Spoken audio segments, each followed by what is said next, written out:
Imagine being able to build an app. It's okay. Off your mind, it's okay. Off your mind, Chai! Now wow, people wey suppose talk truth to power don't off mic. And if we talk, now 500,000 they go summer us, call them hate speech. But fear not, my ego don't come. Ingo torchlight every corner, nooks and cranny of all these bad people where they spoil our country.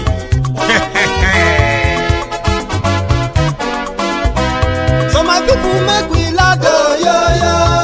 My ego don't come, oh yo yo. My people make we shout, oh yo yo. My ego don't come, oh yo yo. My ego don't come, man of the masses, oh yo yo. My ego don't come, oh yo yo. My ego diary politico, oh yo yo. My ego don't come, oh yo yo. This one not the off in mind, oh yo yo. My ego don't come, oh yo yo. And in the touchlight every corner, oh yo yo.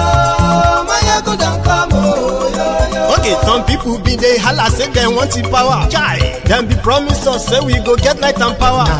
Them hustle sote they can't get the power. But now they know they do anything with the power. Every day, dollar just they get the higher power over naira. See them talk say make we off mind, but thank God say my ego don't come. So my people make you ladder, oh yo yo. My ego don't come, oh yo yo. My people make we shout, oh yo yo. My ego don't come, oh yo yo.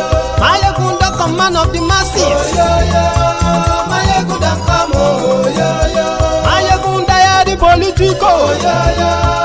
My ego don't come, oh yo yo. This one not they off in mind, oh yo yo. My ego don't come, oh yo yo. Person where they do evil, no one make person talk. Them say that my yegun, that man too they talk. He too they talk. Say my yegun diary, he they hot like pepper. But every day then they take money in bulk. Woman picking, they the street they hawk. Still them talk say make we no talk. But thank God say my yegun don't come. So my people make you laugh, oh yo yo. My yegun don't come, oh yo yo. My people make you shout, oh yo yo. My yegun don't come, oh yo yo. Man of the masses, oh, yo, yo. My ego don't come, oh, yo, yo.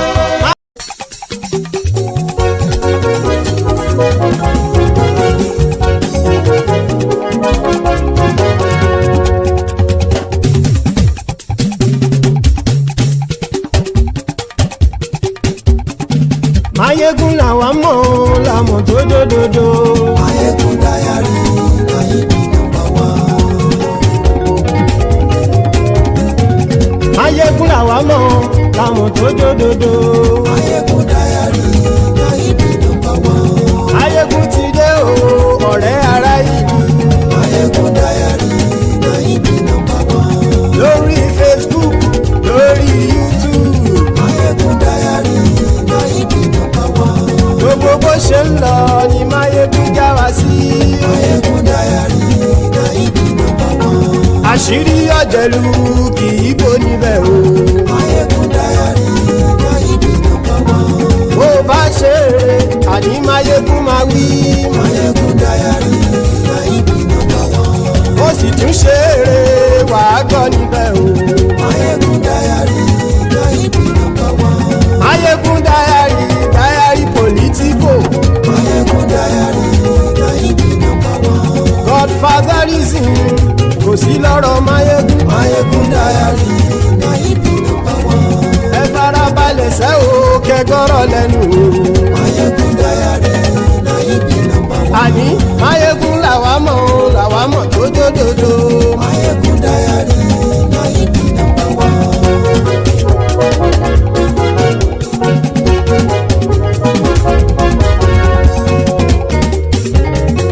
Àní ẹ̀sùn rà kì í.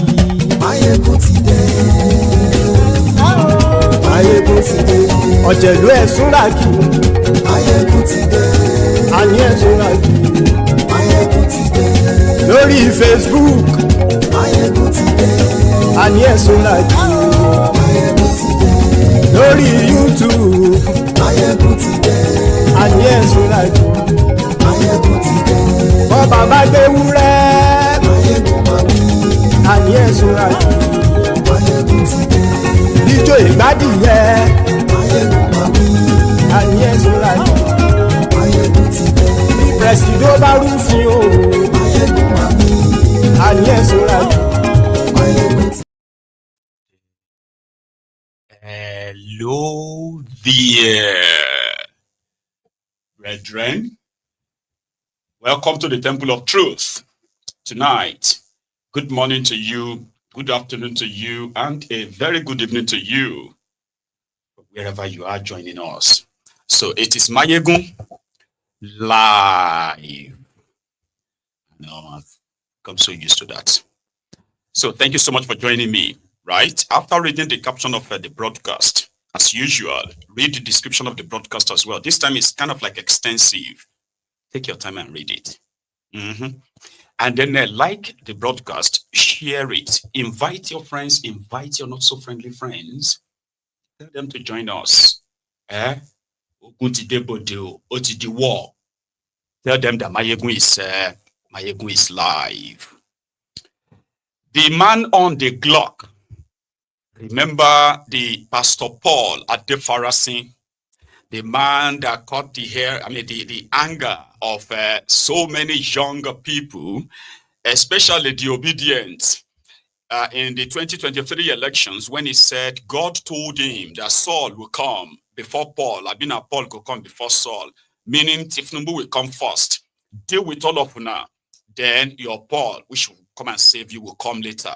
A lot of people quickly believed that he's got, corn in his pocket. However, the second time he also made it to the social media viral, right, was when he pulled out what looked like a Glock on a street vendor, street beggar that got caught on camera, to which he said it wasn't gone. So this time around, he's addressing his own congregation, telling them different things from what we have been hearing before. This time he was actually like telling them the reality, letting the church know that there is a jihad, and jihad means war for these fanatics, the extremists.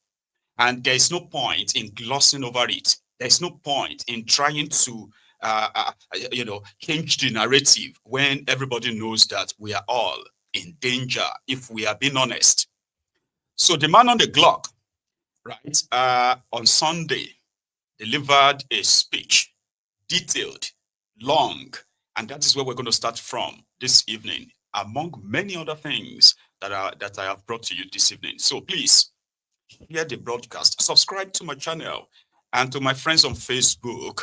I am going to shut down, Máyégún's Diary Facebook in the coming days, and I'm going to open another one. And I hope that one won't be shadow banned like this other one, okay?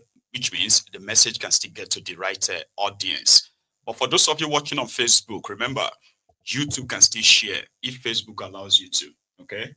So, Pastor Paul Adefarasin discussing the state of security of Nigeria. And to me, being as sincere and honest as he could be, because at the end of the day, he told his own congregation that, listen, apart from being so very vigilant, observant, self-aware, and all of that around you, be security conscious. Don't stop at that. You should hold your leaders accountable. You have to hold them accountable. You have to hold them in their, wherever you can, like to make sure that they do their job, including himself as their shepherd. Let's start with that. Like I said, it's actually a very long one, okay? But sit back, relax, and watch. I certainly hope that Nigeria doesn't have to go to war. It's a nice way to greet the church, huh? I certainly hope we don't have to. But I'm ready for it.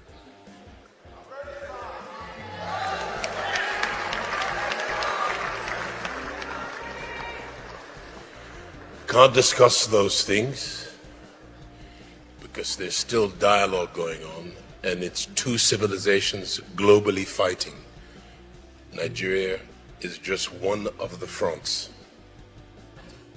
That's important to understand.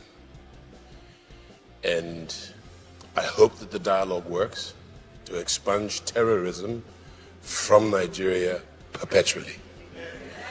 And it's going to take a lot of brain, battle brawn, and some brilliance in negotiation. But I really don't believe that you negotiate with terrorists.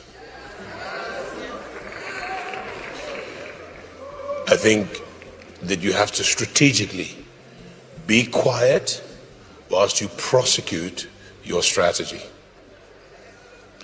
And everybody needs to be thinking. In World War, whose battle theater was the United States, and it was the biggest single onslaught in the Western Hemisphere, 9/11. America was not going to have the theater of war stay in the United States or in the North Americas. So the Battle of Terror moved to Europe, smaller skirmishes, France, the European continent itself, and they said, we don't want the terror on our shores either. Where do you think the terror went to? Africa. And that really pulverized Libya. And then Africa became, from the Maghreb, Sahel, including northern Nigeria, it became awash with weapons beyond AK-47s and M4s, rocket launchers, grenades. I hear they're equipping with drones. Now, we are Western civilization. That is Occidental civilization. The terrorists come from Oriental civilization. The two have never really had an opportunity to match or mix. When people believe that they will get 72 virgins for killing you and me, that's a serious ideology. That's very serious ideology. And it's written in the book that they believe in the most. Other Muslims who are mild or moderate, they don't subscribe to that. They don't believe in killing others in order to advance their religion. However, some seeming moderates under the cover of taqiyya, and taqiyya is an important word for you to understand. They occupy significant positions in various authority positions in culture, in the markets, and in the public sector. That's why it's so enlivened, but it is much bigger than Nigeria and Nigerian leadership. It's financed and funded globally by people who the West is friends with. So there needs to be a proper education. Write this down. In the future, there will be a war if the intelligentsia of Nigeria, meaning sophisticated strategic minds across the spectrum of nationalities or ethnicities in Nigeria, don't get together to plan, to understand, to plan, and to deal with this thing once and for all time. That's absolutely necessary. And you want to start attuning your mind to that. Some years ago, I gave you a plan A, what a leader at the federal, subnational, or sub-regional, the state, and the ward should look like. There were 10 points. And I said, if that fails to happen, you will need your plan B. Families call me from Canada, from around the world to say thank you. I couldn't afford to give my children an education in today's Nigeria. Nigeria wasn't working for our pay packet. And they're glad for that. And I said, will you come home if we fix it? By the way, I'm still here. Will you come home if we fix it? Of course, we want to come home. As soon as the children are grown, it's time to come home. And don't let them stay there too long. Remind them that their El Dorado is here. There are many non-indigenous Nigerians prosecuting war against us. It's a hydra head. We understand that. It's blazing trails to create pathways for more non-indigenous to come. Those are all guns for hire, and so they're entrepreneurial. They will do kidnapping, ransom money, and all the rest of that. They do all that. Then they also become thugs, platoons and the likes, companies, sometimes even up to the level of brigades, for those who are extracting precious metal, gemstones, and the likes from the earth. Cattle have been the transportation for gold in Nigeria for over 25 years. Quietly, certain families from that region have been doing that. It has now become quite a popular business, and normally governors in that region grab a hold of it because they have authority. We have a battle to fight. And then there is a prosecution of a battle to exterminate indigenous people from their ancestral land in the Middle Belt and beyond the Middle Belt in parts of northeast Nigeria. And that's important for everybody to know. And they have a plan according to Koolu Lisawa. Ganiu, what's his title? Ganiu, who's the field marshal of Yoruba armies, Ganiu Adams, he intimated yesterday there are 5 Yoruba states that they're planning to come to next. I don't mean to alarm you. It means your weapons not being natural, you have to engage them. You have to be wise, and you have to agitate with your leaders everywhere you find them. That includes me, so that we take our responsibility. If you fail to plan, you plan to fail. I incidentally went to a secondary school called the Imperial Service College, the Haileybury and Imperial Service College, where they taught you how to plan for empire, expand it, consolidate it. We pray that we will find allies quickly, and that there'll be no false allies in our negotiating teams. So a lot of fifth columnists. I wish I could tell you the most important one in government, but I'll reserve that. I too want to live long. We greet you in Jesus. Everyone is being careful. Nigeria has become so dangerous, right, that those who know the truth are scared of saying the truth.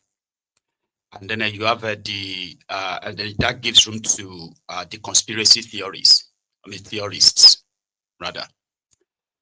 Yeah, the effects of the advancing jihadists in Nigeria, even though if some people are going to keep trying to, colorize it, tribalize it, and the rest of that. The thing is that those who argued that the destruction is beyond just religion, they are not wrong. Those who argue that there is a Christian genocide going on in Nigeria, they are very right. Among the atrocities going on in Nigeria, it is the complicit or the culpability of those in government, which he referred to as the fifth columnist. In Nigeria today, right, as much as the terrorists are using their jihadi advancement and all of that to advance in Nigeria, as well as their sponsor. So we also have it on record that most of the communities that they have destroyed, displaced the people, most of these communities have become mining fields, like minefields, where precious, earth materials, minerals rather, are being extracted from Nigeria. Do you know that from investigation, they said that there is over 120 private airfields in Nigeria, in northern Nigeria alone. Just think about that. And you may think, oh, that's ridiculous, that's exaggerated. Well, until you come around and realize that more than 2,000 communities have been destroyed, displaced. And then there is another, like, more than 5,000 more that are scattered all over different local government areas in northern Nigeria that are currently called ungoverned areas in Borno State.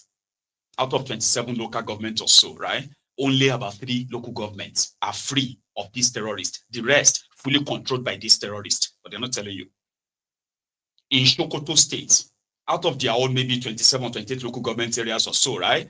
More than a 2/3 of them too, because the governor said it, more than 2/3 is currently occupied by these terrorists, various terrorists. What are they gaining? What are they getting?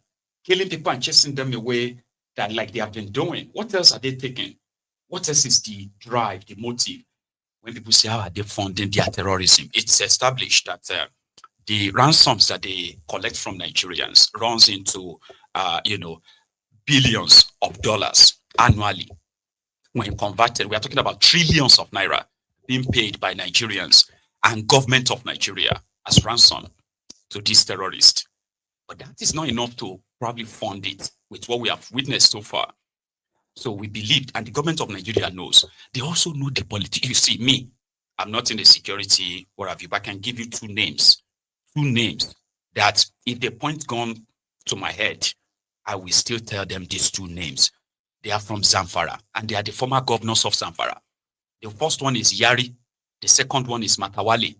These two, they are like publicly acknowledged terror sponsor sympathizers. They are those who rolled red carpet for terrorists inside government house in Zamfara. All because the deal, especially that Matawale, he made a deal where the terrorists, once they extract all this gold, they bring them to him, right? For keep. So now today, that Patawale is now the Minister of Defense State, right, in Nigeria. The one that Tinubu believes there is a very good negotiator with terrorists. Yari flies private jets from the poorest state in Nigeria, Zamfara. It's not because of money he took from Zamfara. It is because of the lives and the blood of Zamfarans that they sacrificed to access all those resources that they are lifting out of Nigeria from those private airfields. Government of Nigeria can't deny that. They don't know that. They can't. The thing is, if they begin to go after this terror sponsor in part, governor, former generals, former National Assembly member, current National Assembly members, current generals, all of when they begin to go after them, it will be like say, the whole world want to end. Because when you begin to see the list and the faces and what these guys have done, the lives they have taken, and how much they walk so freely in the society, and they are still accorded so much respect. Criminals, or your government knows them. So Adefarasin was trying to tell, he didn't want to say it openly and say, arm yourself, protect yourself, blah, blah, blah. He said, be wise. At least a lot of you are hearing what is going on. The most important thing in this life at this point is to be self-aware. Don't be so self-absorbed, stupid enough that you can't sense danger around you when you should. When a lot of us are beginning to be that kind of like, self-aware and the rest of that, right? There is a chance that a lot of lives will be saved. Or when people pretend or live in denial, like pretending that maybe it's just been exaggerated, maybe it's not that bad, and they get caught in the midst of it. You see, ignorance these days is by choice, by the way. You remember, if anybody in this day and time that you have the internet, you have the social media, you have a lot of resources at your disposal to access every information that you are doubtful of. So if somebody comes and show you this their propaganda, their spin, and you are too lazy to find out yourself, it is your own choice. That is yourself. You have yourself to blame for that. Not those who were paid to lie to you, to tell you that everything is fine until you find yourself in the captivity of these terrorists. And then it will be done on you. Say, oh my God, I've been hearing about it, but I thought they said no. So Christians, most Nigerians generally, right? I am not going to pretend that the government of Nigeria has managed to disarm you enough that A lot of you are just waiting, like the cow being taken to the slaughter, waiting for the day, right? But nevertheless, you can outsmart them enough that, yeah, what you know, you share, self-aware, enough that at least if people are prepared, not like they're nonchalant about it and the rest, right? Lives could be saved. Because what is going on in Nigeria right now is actually worse than war. Economically, what do you call it? In your defense, everything. They've exposed Nigeria so much that, Baba, because of these terrorists, Nigeria is shutting down schools. Federal government shut down schools. State government shut down schools. They call it preventive measures. What does that mean? It simply means that they do not have the resources to keep everybody safe. And they don't want to keep looking bad. So they cut down their shame and stylishly succumb to the wish of this terrorist, who ordinarily said, Boko Haram anyway, that Western education is sane. So shutting down school, whose kind of like wish do you think the government is fulfilling? That of the terrorist. They usually say that there is no force greater than the force of the government in his own country. But when you have another force from the non-state actors, so strong enough that government will make decisions based on the threat of these guys. Not go after them or call it preventive measures. Why they continue to negotiate with these terrorists. And they're lying to the people. Yeah? That they are doing it in your own interest. So, Adefarasin.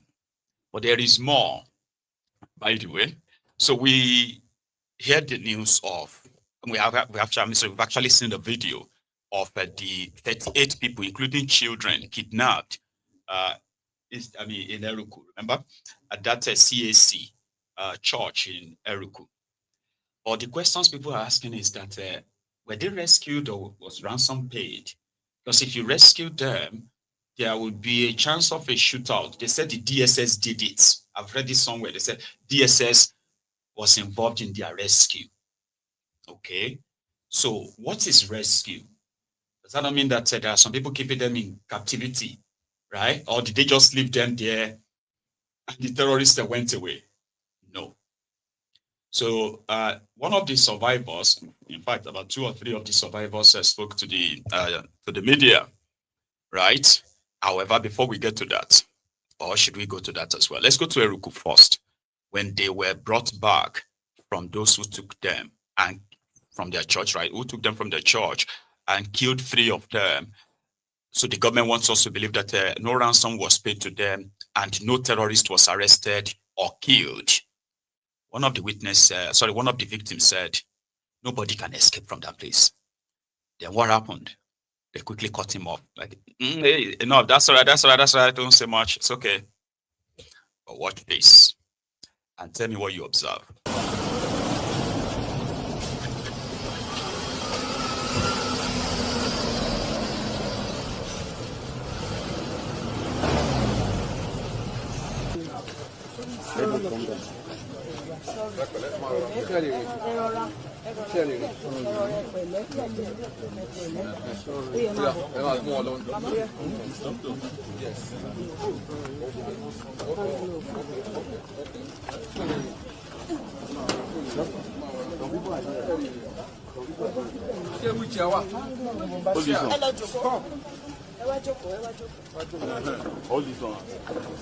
Somebody should help them now. Hey.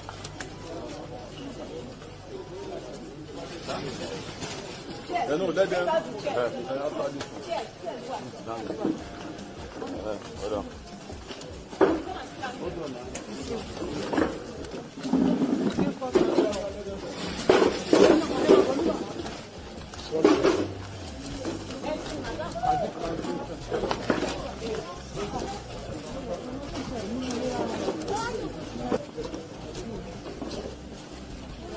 Space, you are right. Space, you are right. Space, you are right.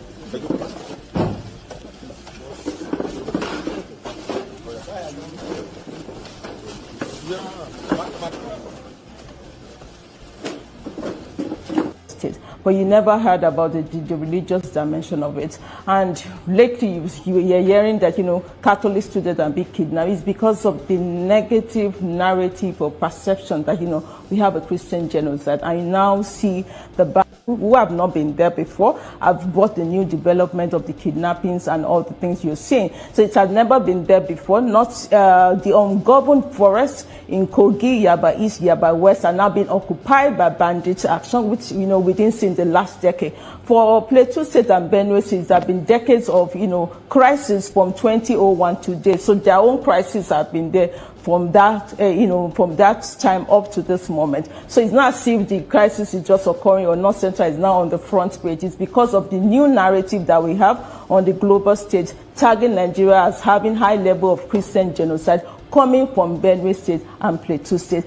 Of course, the people in Benue State are majorly Christians, and the people in Plateau State are majorly Christians as well. That's why when you see the levels of killings that is happening are majorly affected by the Christian community. But that doesn't mean that the Muslim community in those states are not also. And that doesn't mean they were particularly targeted. We are also encouraging the community to give us intelligence reports as soon as they get it. So with the creation of my office community engagement, we've set up community peace structures in Kogi State, Benue State, and Plateau State because of the nature of the occurrences that have been happening lately, for the community to get closer to us and give us intelligence as soon as it's happening, so that we can help the security agency with the relevant information. We also train them about intelligence gathering, communication skills, so that they know what to do, how to identify small little problems that we can escalate into higher level for analysis and also reporting. So we've encouraged communities at different levels. We've trained stakeholders from the traditional leaders to the NCWS leader, to the Farmers Association, to the MAGBA group, all of them together to understand the importance of giving us intelligence reports as soon as they get it. Let me understand something now. You're talking about getting. Okay, a farmer reported to us, she painted that her crops were burnt, and we noticed Chief of Army Staff, Chief of Defense Staff, the IG of Police, and the Edu local government in Kwara are all Yorubas. The people that are being kidnapped in Yagba East, Yagba West are all Yorubas. Should I now come out with my sentiment and say Yorubas have been affected, or the Gala or the Gay or the Egbira people are killing our Yorubas? It won't be nice. But that's the fact. If you see the numbers of the 38 people that were killed in Kwara State are all Yorubas. Because that evening, after like 30 minutes of the program, we started the program by around 30 minutes of the program. After the just gunshot. Even to my own perspective, I didn't know it was gunshot. I think it was just starting of some wire. But by the time we get, we surrounded the whole church. Even some people, they begin to lie there and they are seeing drops of blood everywhere. Now, from that Tuesday to today, when you are released, what is the situation right there inside the bush? It was unimaginable because when we got there, we really know that it was a dominated area, a big people bandits. Even they have the courage to tell themselves that they are bandits, and they make us know that there's no one that can just sleep away without being caught. And with what we see, nobody can escape. From that day, they have dominated. They knew all the routes surrounding all those bushes within Kwara and other states. Niger. Thank you. What can you say about the feeling there? It's okay, sir. Thank you.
So that was Zeruku. And we are happy that they are safe and they are back home. But what's going to happen to their abductors? From that young man, and from his own experience and what he saw, he said the bandits, as he called them, the terrorists, they were bold enough to tell them that they are terrorists. And there's nobody that can catch them. And indeed, there's no way anybody can escape from that place. That they have already surrounded everywhere. All the Kwara, other states like Kogi, everywhere. They've surrounded everywhere. They told them. That's the same thing they told my own brother when he was kidnapped about 2 years ago. That's what they told him. They said, we are everywhere, just looking at all of you. And you know what makes this even more dangerous and scary is that Gumi will tell you that the Fulani terrorists, that they are not educated. That's why they are doing what they are doing. They needed to be educated. He even suggested that for you to understand the reason why he is mingling with these terrorists, right? It would suggest we send 10 of you to go and live with the terrorists, right? For some time. And then they will bring the 10 terrorists out, the Fulani terrorists, to come and live in the city and see the difference. I don't know what that theory was all about, right? He told his listeners in Ibadan about 2 days ago. But one thing is this, the Fulani terrorists are also sophisticated.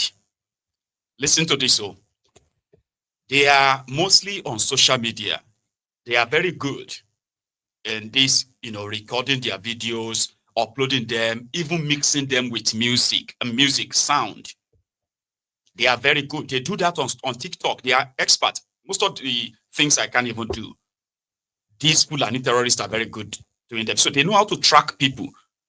When they kidnapped my own brother at Ogiri Remo in Ogun State, right? They told him that they have been watching him for the past 2 weeks. How? As how now? Well, they said most of their victims, they picked them. These ones are different from those who are kidnapping people randomly. Those who are kidnapping people randomly, they are also different from those who are doing their jihad, the jihad of kill everybody in that community, take over the place. So you have different categories of these criminals, of these terrorists, by the way, so you know.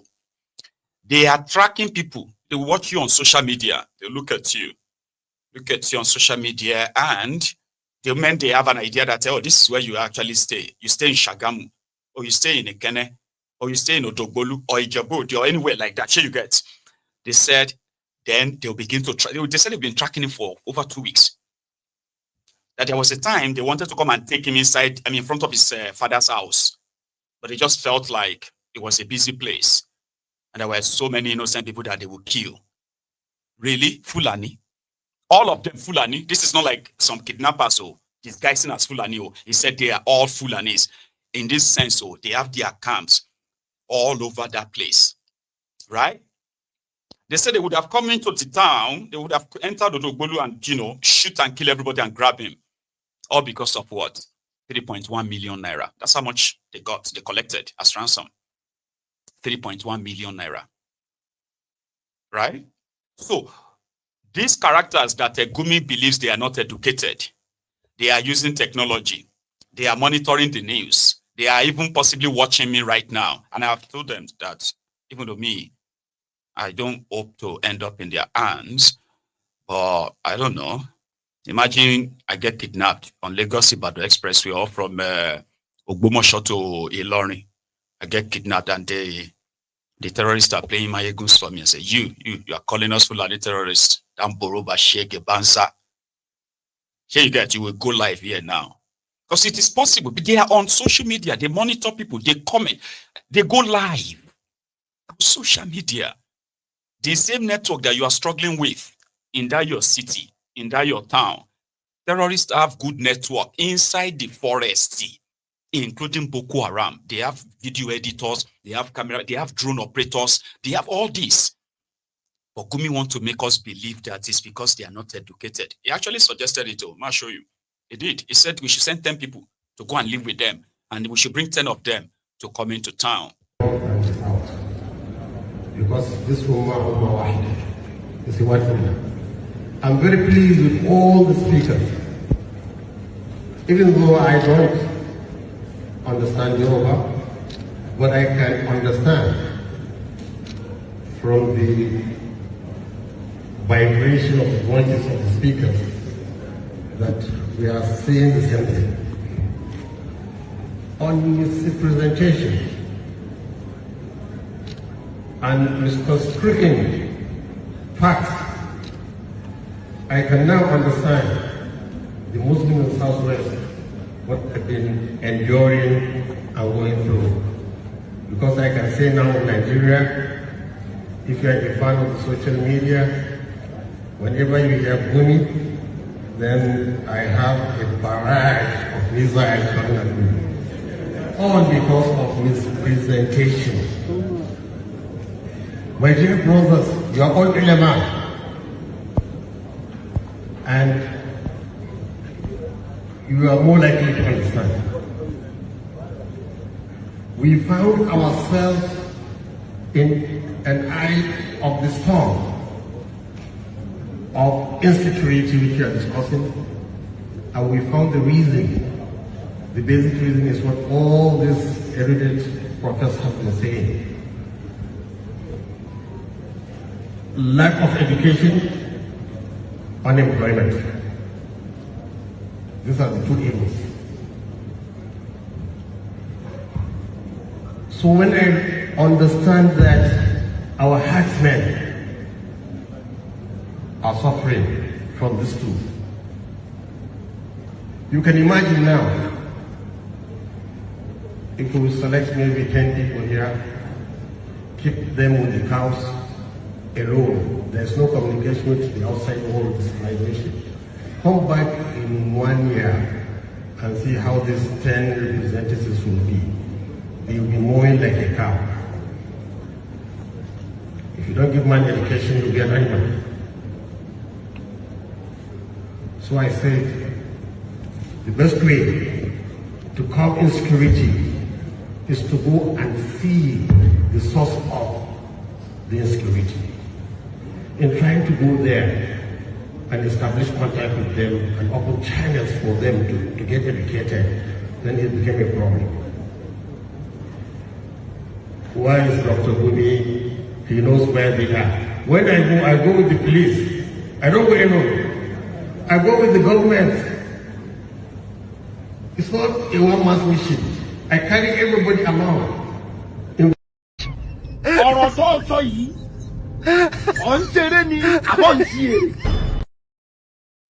Obviously, Gumi walks and goes everywhere with a police orderly standing behind him. Why is a police officer standing behind Gumi in public? A lot of you are asking, why is Gumi not questioned? Why is Gumi not arrested? So, is that out of naivety or ignorance? Because Gumi obviously works for the government. Without their backing, he won't be embarking on this campaign. He went to Yoruba land to incite the Yoruba Muslims in Ibadan. He was asking the Yorubas, he was telling them, the Yoruba Muslims there who invited him, he was telling them that now he understood what they have been going through. Going through in what? He said the narrative, because the education, if you don't educate the Fulani, you're living with cow, he's going to be behaving like cow. So the question then is that the fault of the Nigerians that are being killed and kidnapped, or the fault of the various level of government who have failed in their responsibilities? That if all of us are to react the way the Fulani terrorists are reacting, according to Gumi's theory, if all of us are to be reacting to government's failure, marginalization, and decided to pick up arms, Nigeria will cease to exist. Because there is no part, including children, there's no part of Nigeria that is not suffering from the government's failure. and corruption. No part of Nigeria. Which means everybody shares. In fact, the only thing that is, they call it the only democratized thing in Nigeria that actually touches everybody is this shege. So the Fulanis, because they were not sent to school by government, when in northern Nigeria, education is free. Education is free in northern Nigeria. They are even begging them with food and sometimes money to go to school. So where exactly is Gumi's theory coming from? It is called Takia, because according to these extremists, they said Islam allowed them to lie in protection of their religion. So Gumi is playing Takia, lying up and down, aiding and abetting, enabling terrorists, trying to work on our psyches using religion. So when Gumi was talking to the Muslims in Ibadan, what was he thinking? He was asking them to stand up and defend the terrorists, the right of the terrorists to have their right to education. So Muslims should rise up and join him in defending the terrorists, despite all they have done. Because I don't actually really get it. Maybe you do, right? Here is his reaction, by the way, when these Eruku worshippers were released. He quickly built on that and said, see, that's why negotiation is good. Negotiation is good. Money have exchanged hands, Abi. This is your Nigeria. Oh, okay. You see, Abuja, Kaduna Road used to be the worst dangerous place where travelers can be kidnapped day and night. But now there is no more kidnapping in that area. Kaduna is becoming peaceful. Katsina states, most of the local governments are becoming peaceful. It's only in Zamfara, Kebbi, Sokoto. So there is an improvement. It's not like before. So I think people should be patient. I think the government is taking the right step. So we have some cases of insecurity in Kwara State now, and it wasn't so there. How these are sporadic cases. You can never ever eliminate terror completely. In America recently, one Nigerian killed his father and injured his two sisters. Will I say that America is not safe anymore? No. You have sporadic cases. So, but generally the picture is improving. And I think Nigerians should be patient. Things will get better. So what do you have to say about the threats issued by President Donald Trump? Yes, you see, if truly he wants to help Nigeria, that is not the language he uses. It's a language of indignation, language of abusing us, threatening us, disgracing us in the political and worldly arena. If you want to help people, you don't abuse them. There's nobody who can take this kind of abuse and indignation from a foreign country. So why did you do your plan? You said the way because the same way they are threatening Venezuela now, and they have their worship there, and the pretext that they're going to fight drug barons. What has drug barons got to do with the presidential palace or the military? So they always have a pretext. They always have a reason. But it's not Christianity. Now, Christians in Palestine are complaining of attack from Jewish community. Churches were destroyed, but America is not going in there, it's supporting the Jews. So for America to use religion, it means it has an ulterior motive, which we should all be careful. We Muslims and Christians, we are living very fine in this country. Just tell me in Ibadan, is there any animosity between Muslims and Christians? There is not. So how can we allow a foreigner, a colonist, an imperialist to come and divide us on false pretense, and when we know they want our resources? Let me tell you one thing. Zamfara State, I'm from Zamfara State.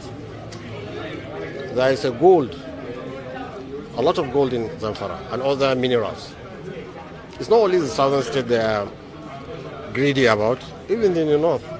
There are a lot of rare minerals, lithium and other things, cobalt, that they want.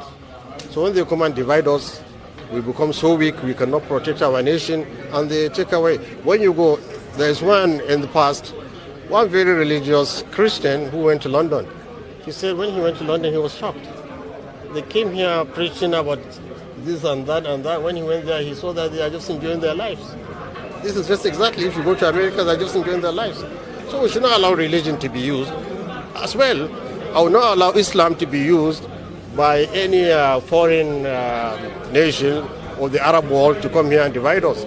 Because when you go there too, it's about nationalism, Arab nationalism. It's not about Islam.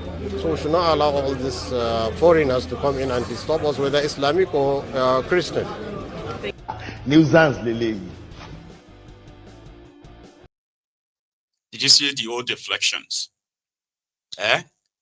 Oh, there is, if people get killed in America, would you say America is not safe? We are the same. Things are getting better, are getting. But what happened to these 315 schoolgirls kidnapped from St. Mary's Catholic School in Niger State? How about the 25 taken from Kebbi School? They are still in captivity. How about the 65 taken in Katsina about a week ago? Nobody is even talking about them. And what about the list of soldiers killed in the last 1 week alone? Would anybody say everything is getting better that way except a terror sympathizer? Here is a Fulani terrorist, proud to now tell all of us that, yes, they took the Kebbi girls, and there's nothing anybody can do about it. That very soon, they will begin to kidnap politicians. They will begin to kidnap, governors and the rest of them. Really? Nigerians are like having mixed feelings about that. They were like, why don't you just go for the politicians? Maybe when you go for them, they will get serious. Now, here is a terrorist that needs education, according to Gumi. To an tashi kowa ta da kwalarsa, an ɗauki 'yan makaranta a Kebbi Cites, an ɗauki 'yan makaranta a Niger Cites. Nan gaba sojoji za mu ringa kama muna ɗaukowa muna kai su a daji muna na ɗaure. Diba lambobin soja. Najeriya. Nan gaba za mu ɗauki gwamna. Za mu ɗauki shugaban ƙasa, za mu ɗauki sauransu. Ba ruwanmu da an kama kowa. Gwamnati ba ta yi mama maganin ku komi. Ku koma ma Allah ya maku maganin komi, ya share maku kukanku. Ƙato ba zai iya ba. An tashi, na gaishe ku mutanen social media. Ina maku barka da warhaka. They will kidnap soldiers. They will kidnap politicians. And the rest of you will actually understand that they are in charge. He recorded the video, uploaded the video, like he's been doing, because nobody is looking for him. The reality on ground, okay, it's not just about the cows. It is the fact that when you look at these kids, most of them are actually kids, okay, are mostly on drugs, who are like, they have become so emboldened that you may know the famous ones who are like famous, those they call their leaders. But there are splinter groups that just do their own freelancing because they are all given guns and ammunitions. When you go to Kaduna, that this Sheikh Osama bin Gumi said it's peaceful now. What makes it peaceful? To Gumi, is it that with over 1 million internally displaced people in Kaduna, which in fact 80 to 90% of that are from southern Kaduna, is that a peace? Or the over 52 communities that the Kaduna state government have done so well to prevent the journalists and the media from accessing, because these 52 communities, I'm not saying 52 people, 52 towns, communities, villages that have become so like desolated right now. Nobody lives there except the terrorists themselves. There's so much you need to see tonight. So if you are still with me, remember, take a moment right now and like the broadcast, okay? And then I come back to the comment section, okay? Continue your engagement. Here is a fraction of what Nigeria is dealing with. We'll keep reminding us. Can somebody just imagine this? Inside a farm where I cultivated,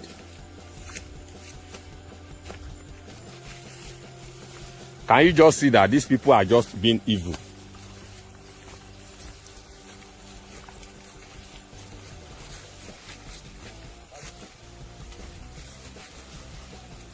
Wèrè tó dá ìwádà. Wèrè tó dá ìwádà.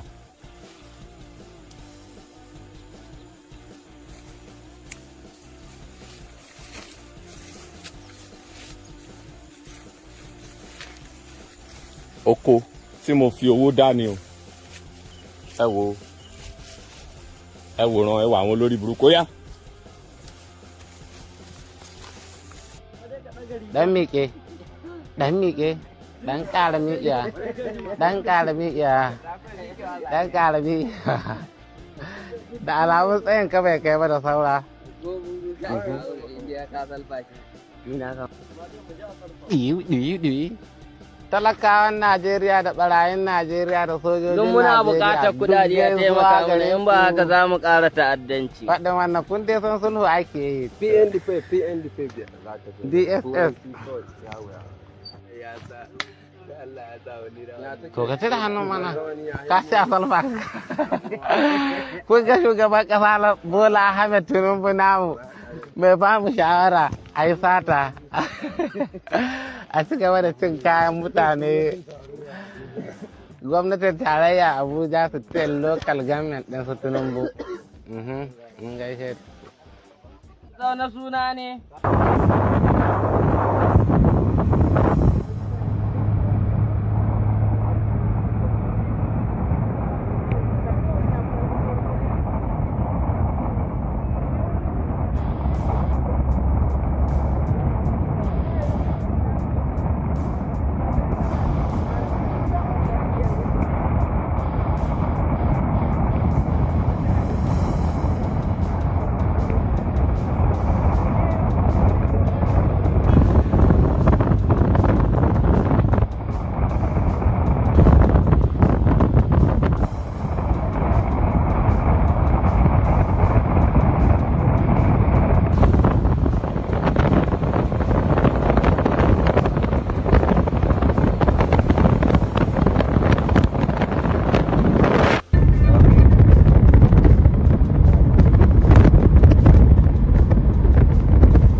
Nigeria's reality, the one that you will likely not see on their TV, on your national TV in Nigeria, because there is a complete media blackout in so many places, sponsored, like proudly sponsored by this government, and both from states, local government, and the federal.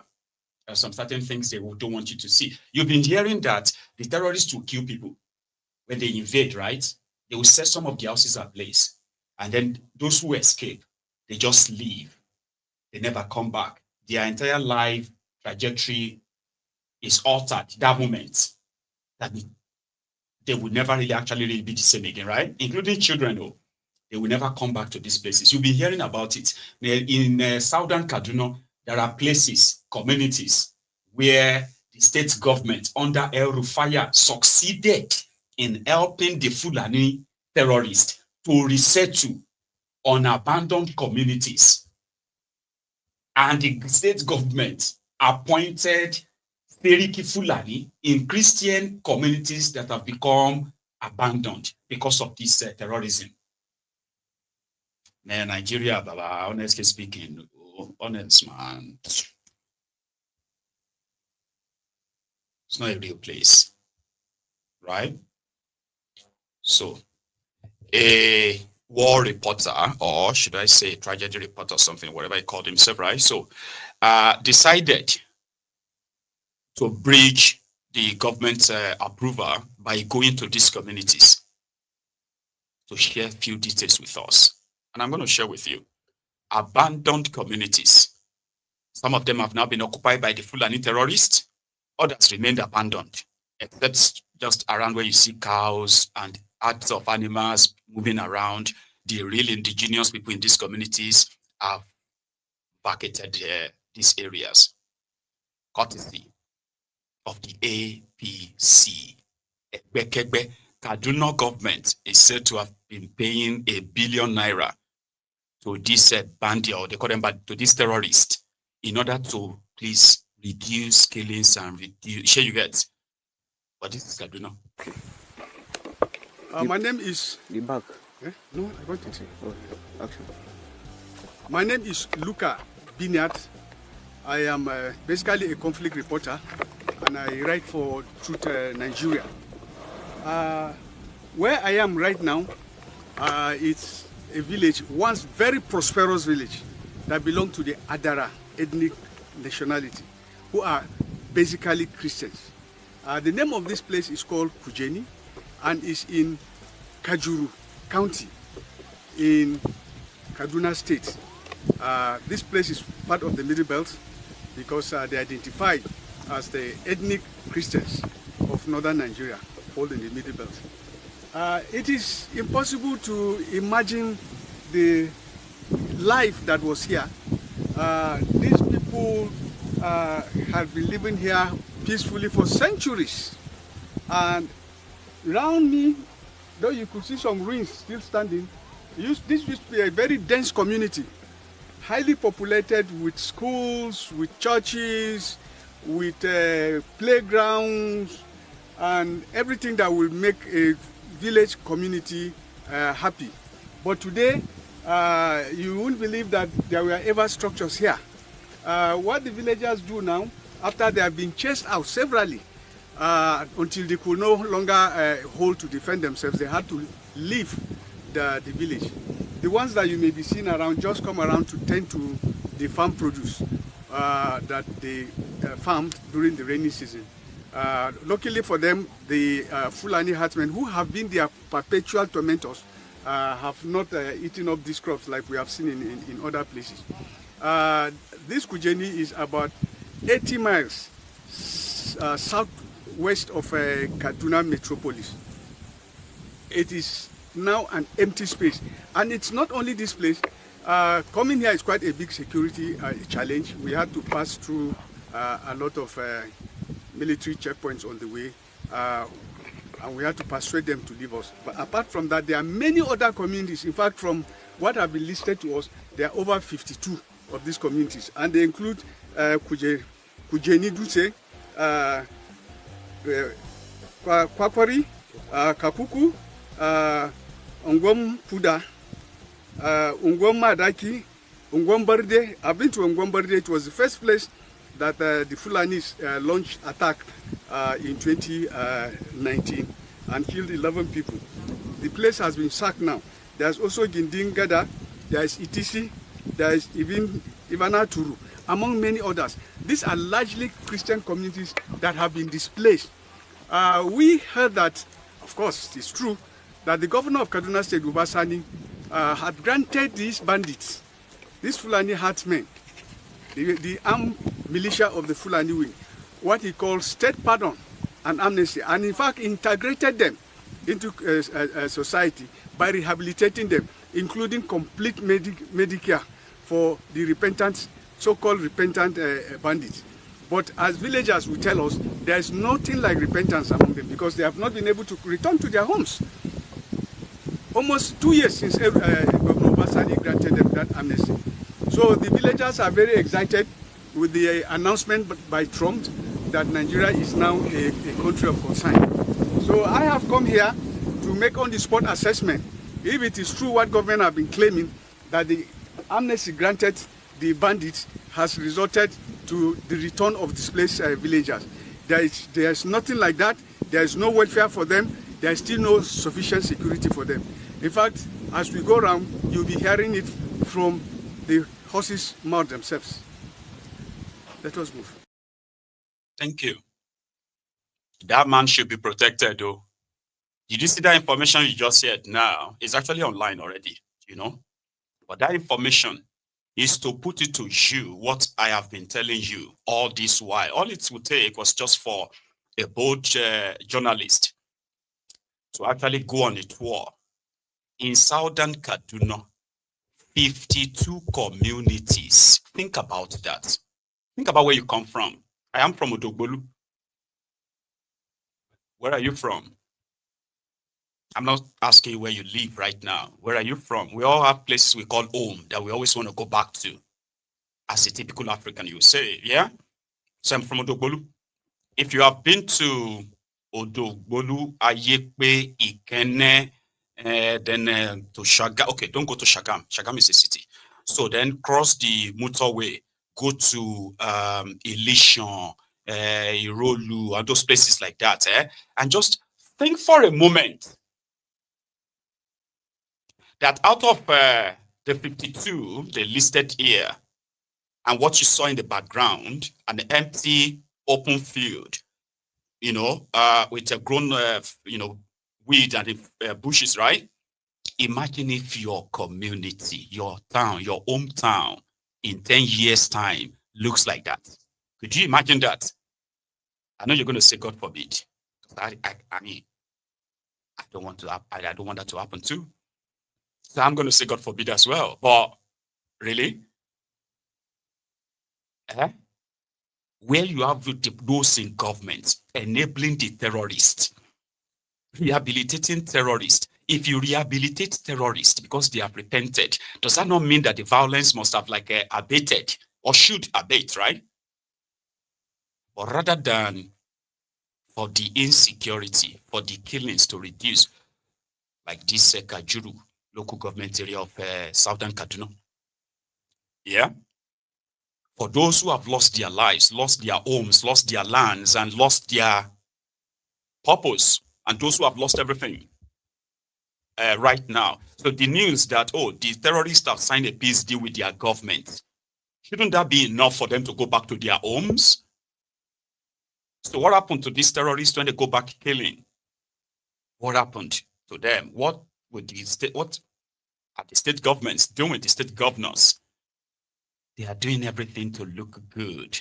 They are hiding the real destruction. They do not want the world to really see it. They want you to sit down in Lagos and begin to join them to COAS.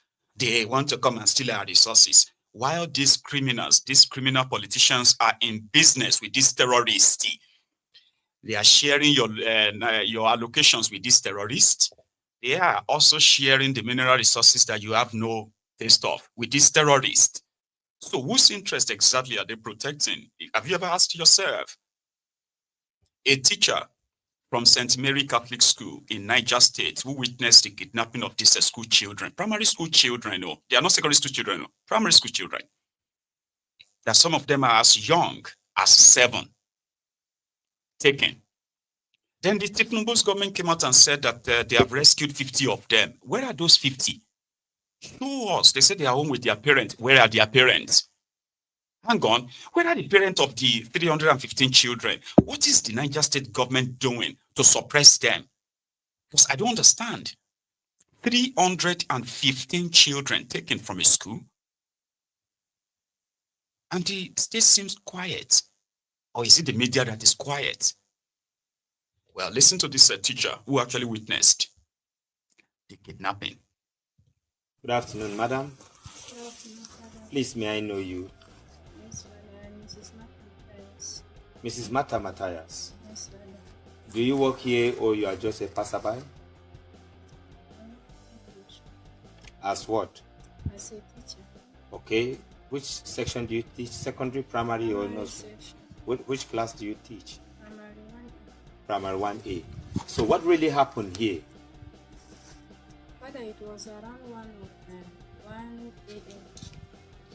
yesterday when we were sleeping at night.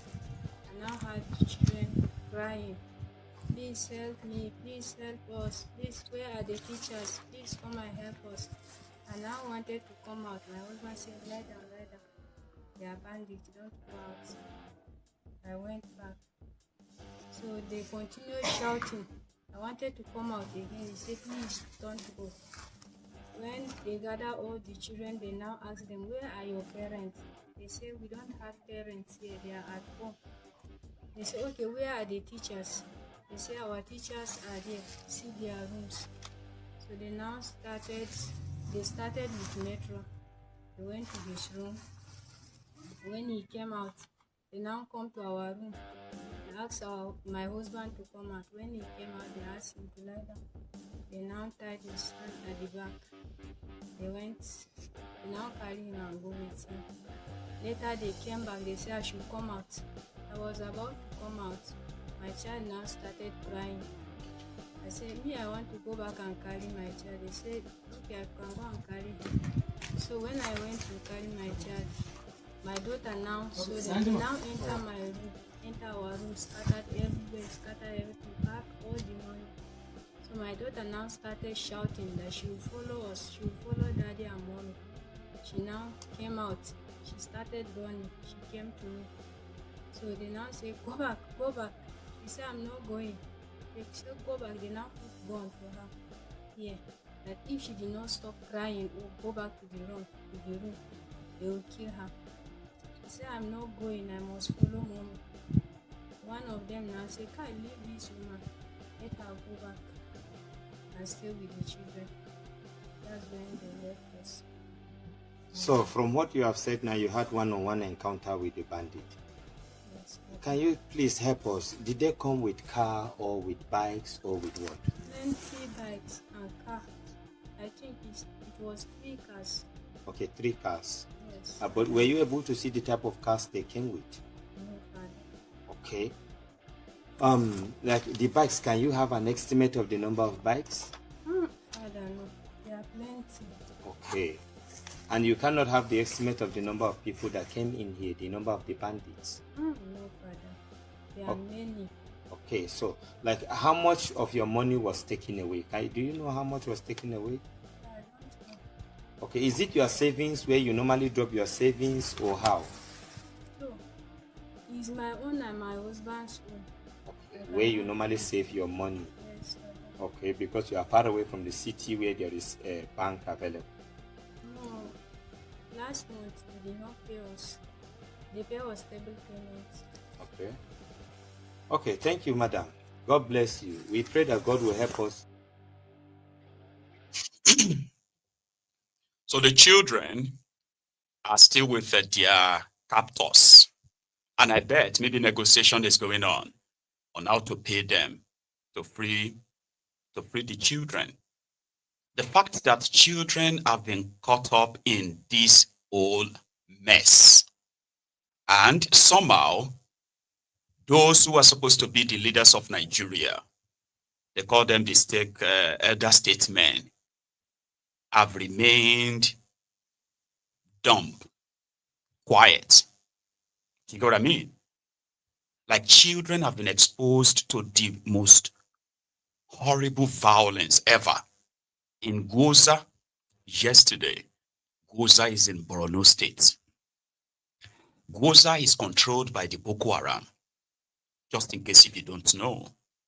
Yeah, for your information. They are not just controlling the place. They have established caliphate in Borno State. Just so you know.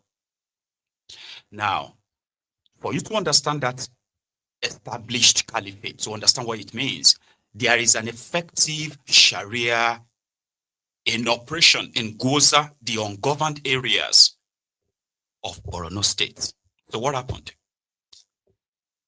They arrested 3 people. They accused them of practicing shirk. That means they were practicing voodoo. And these 3 people were taken before a Boko Haram Sharia judge, who then convicted them same day. And then they took them to the back of this hilly big mountain in Goza. For those of you who are from that area, it's in the news. They gathered the villagers, including children, right? And then they slaughtered these 3 live before these children. They watched it. They made them watch. You don't practice voodoo in the Sharia Republic. And the judgment is always very fast and swift. Maybe sweet for them too. All of this happening in Nigeria. Rather than for the government to concentrate on that, they are investing heavily on propaganda to try to deflect your attention from the real thing. Nigeria needs help. Nigerians are being killed like they are not humans. It is that horrible. And this has been going on now for over a decade, from one government to another. The people are still pointing fingers, by the way, but the real culprits, the government, we're supposed to actually really get rid of these people, unfortunately are in bed with them. How do you even explain that? Your government is in bed with the terrorists, that they are even like pleading their case before you Nigerians. They've attempted to change the law in order to give all the waterways in Nigeria to Fulanis. That didn't scaled through before Bukwari picked the pocket officially. They wanted to give them ranches. They wanted to this and that. In some states in northern Nigeria, terrorists are being given brand new vehicles. They are being placed on salaries. They are packaging part of the state allocation and paying that as security to terrorists in Nigeria.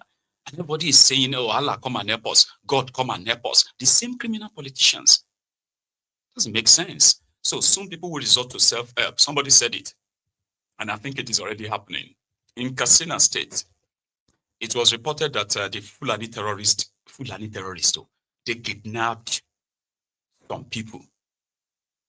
And they demanded for millions of naira as ransom, since they are poor people. So what did they do, the villagers? They identified some of the family members of some of these Fulani terrorists. They kidnapped them. And they said, if anything happened to theirs, they should forget about their own family members too, like a tit for tat. This guy said it's a true story, but it's kind of like interesting, don't you think? That if things become uncontrollable, like it's going to be, when the center can no longer hold, maybe some of us will begin to form our own group and start going after the Fulanis themselves. So it could just be like, say, Nadia can't be that. Good. Those ones with guns have left. Be like, say, Nadia family members. We can see their wives, you can see their children. Baba, that's how they move. You can see their wives, you can see their children. They are gone now. So we'll go there, we'll grab all of them. And say, our people where you kidnap for so community, if you don't return them, we will not return these people too. Are you going to wait till Nigeria get to that stage? Because it seems like it's already there. Listen. 3 days back, bandits attack a village in Sabumblini, Babamnu village in Kaduna State. What they did is they kidnapped some villages, took them to the bush. The same way they did in Kwara State. They attack a church and they pick some church members, demanding for 100 million each. That amounted to 3.8 billion naira. For how many people? 38 people, a bit 32 people. So the same this bandit that is no longer seen on end to Nigeria, they went to this village, Babanu village in Sabumbilini local government in Kaduna State. They decided to kidnap some villagers, then they took him to the bush. So the villagers and some vigilante, they sit together, they say, no, we know those people, we know those bad people. There is no way, no how we go allow this thing to go like this. This is what we are going to do. Let us go to the people, the family of those people, and also kidnap them. They went there, they also picked their brothers and their parents to the bush. So when bandits call for negotiation, they say, oh God, no worry. He don't buy those one for there, we go buy this one this side. Or else, you return our people back, we return your parents and your brothers back to you. You know what happened? Trade by barter occur without any problem. So after 2 or 3 days, those villagers were not willing to release those family members. So, bandits, they first of all release those people that they kidnapped first time, giving the 30,000 naira as transport fare to come back to their villages before the villages release their family members back to them. You see, as this equation don't balance, if you know somebody that is your problem, you know the solution to give that person. Now, bandits don't do business, the business not even come work. Now they even can't spend money out on top. After kidnapping somebody, demanding for ransom for so days, you discover that your parent and your brothers are still with that person you kidnapped his brother too. So you end up returning the adopted person, giving him 30,000 naira transport. You see, as now, this is an advice you don't have to pay for. Okay? That sounds easier. The difference between you in the southern part of Nigeria and Katsina is that you are likely not going to know their parents. You are never going to know you're not even going to know them. So don't kind of like work with that, all right? Except the other part where I said, once we know their locations, we can bombard the locations when they go for operations, right? Which in itself is pretty much good for the people they call the security experts. It's not for you and me. I have told Ahmed, maybe January or February, here you get. I will go back to America. I will go and spend like 2 weeks, go and train on how to undo automatic like that. It is important that at this time, as things are going, if you are somebody who is a student of history and you have watched the last 10 years of Nigeria, seeing things that a lot of us 20 years ago, in fact, 10 years ago, we will confidently say Nigeria will never get to that stage. Now, if you are alive now, you've been alive in the last 10 years, then you will understand me. Because me, I wouldn't want to go back to Dogbolu only for me to end up on the slaughter table of one dirty ragtag Fulani terrorist. Just like that, with everything where my eyes don't see. For this abroad, I will come also struggle to all of that. Can't go back to Dogbolu, my hometown, or Ijebu Igbo, my own paternal town, right? Ijebu generally, and only to discover that in 10 years' time, okay, I will likely have no place to go to, or I will begin to save ransoms, or you have no idea what it's going to be like then, right? So last, there are some of us that will genuinely actually really go back to that place when the shit is the fan. Yeah, somebody like me would. I will. And that is why I don't want to be this Enu Jawaya, Enu Fenua Danfo, Fenua train. No, I'm going to acquire the right skills, get physical, physically fit, mentally fit, and get some skills that is called the defensive skills, including how to undo firearm. For those who have the opportunity, use it because it's going to get to that stage. And that's what this, okay, we'll get to that, by the way. You have a community where terrorists are openly having what they call the peace meeting. They have leaders who brags about about their invincibility, about their immunity, in such a way that those of you who are actually the citizens watches them and be like, what the heck? Is this actually happening? It is happening. And if you think it won't get to you, that means you are just not a serious person. You get me now? You are not. Anyway, here is a Fulani that wants us not to brush all of them, or not to paint all of them with the same brush. And I'm going to take his own plea and I'll show you. Hey everyone, my name is Usman Sheikh Mohammed. I'm from Niger State. I am Fulani tribe. But I know most of you there think maybe all Fulani, whole Fulani, they are terrorists. But it's not really. We Fulani, there is a lot of Fulani who did not supporting terrorists in the northern Nigeria and in everywhere in Nigeria. But we knew most of the terrorists in Nigeria and particularly in the northern Nigeria, they are Fulani. Of course, they are Fulani. Do you know why? Because our Fulani leaders, there is many our Fulani leaders who taking responsibility about terrorism. In the northern Nigeria, of course, go and research. If you don't know, you're supposed to know now.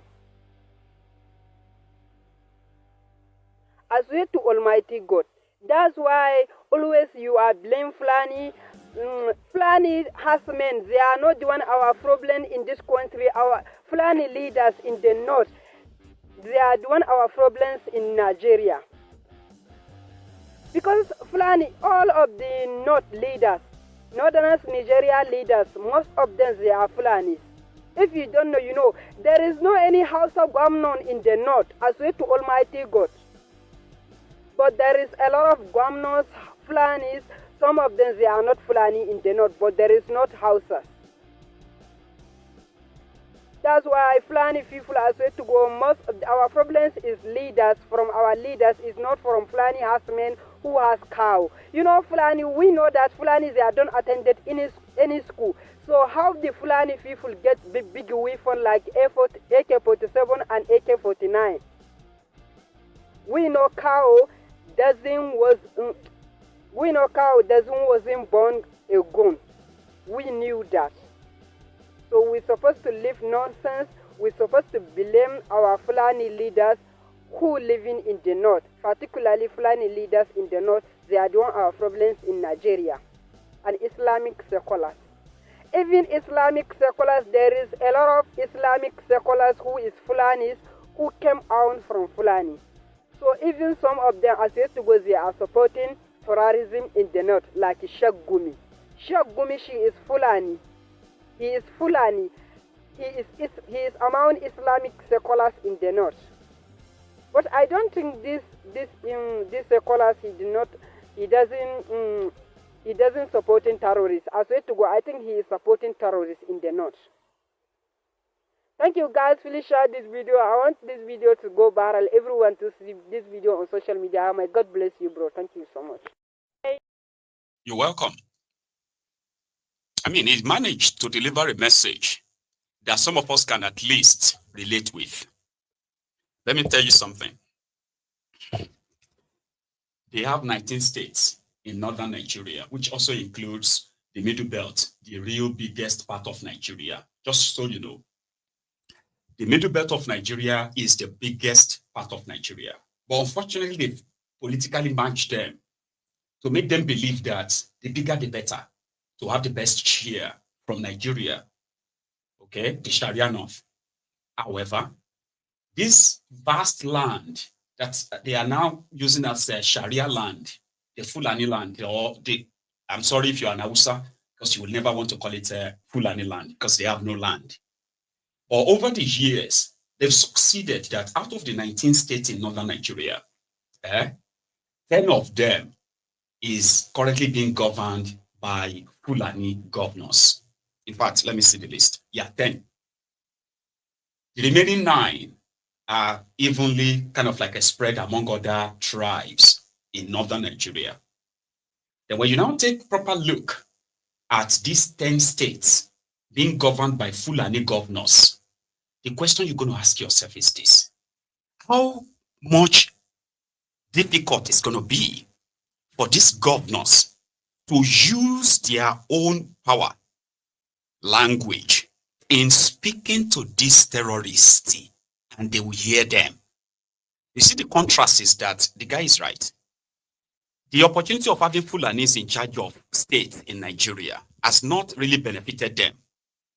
Rather, these criminal governors have decided to keep, breeding terrorism materials through this their imagination and the rest of that, abandon the children, out of school children who have now remained the recruitment source of the terrorism in northern Nigeria.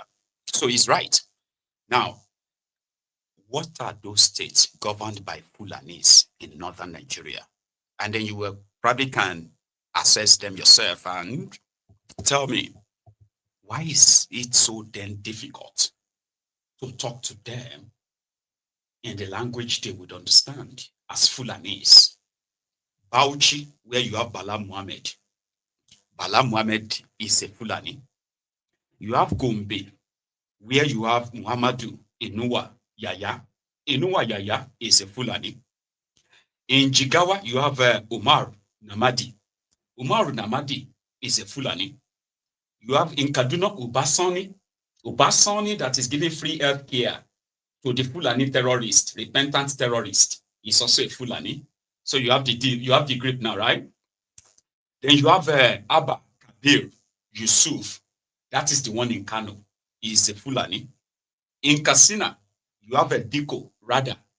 He is also a Fulani. That's why you have the Lakurawa and about 15 other terror groups operating between Sokoto and Niger Republic, Lake Chad, and all these axes, including Boko Haram. So then you have in Kwara, the governor of Kwara, Abdulrahman Abdulrazak, is also a Fulani. Fulani Yoruba. You get that now. Anyway, so then you have in Sokoto. I actually wanted to say Sokoto earlier, by the way, not just Katsina. Sokoto too. You have Ahmad Aliyu, is a Fulani. In Kebbi, Nasir Idris is a Fulani. Then you have Zamfara, Dauda Lawal is also a Fulani. Now take a look at all these 10 states, apart from Kano, which right now, Kano and Katsina, I think they share border, right? So from Katsina, the terrorists in Katsina are now spilling into Kano now, into the Kano border communities, as we speak. So if these guys can't really tame these terrorists in these hotbed states, that should tell you something. They are supporting it. They are funding it. Now, you can say maybe not all of them, because especially that one of Zamfara, that one has come out to actually make bold moves. Went after the terrorists, arrested them, only for them to be released by the Minister of State Defense, Patawale. Now, the non-Fulani states, where these same Fulanis have now spread, wreaked havoc seriously in that same northern Nigeria. So you have Adamawa governor, Amadu Fintiri, is not Fulani, he is Margi. You have Hyacinth Elia. So Hyacinth Elia from Benue State is a TV. TV have suffered greatly in the hands of these Fulani terrorists. But historically, it was these same TV people that stopped Uthman Danfodio. Do you know that it was the arrow that the TV warriors fired during the fight, the Jihad of Uthman Danfodio on the mountain of the Benue, that killed him? Do you know that? He died from that injury. So he couldn't conquer what is today's Benue, the TV people, until APC happened.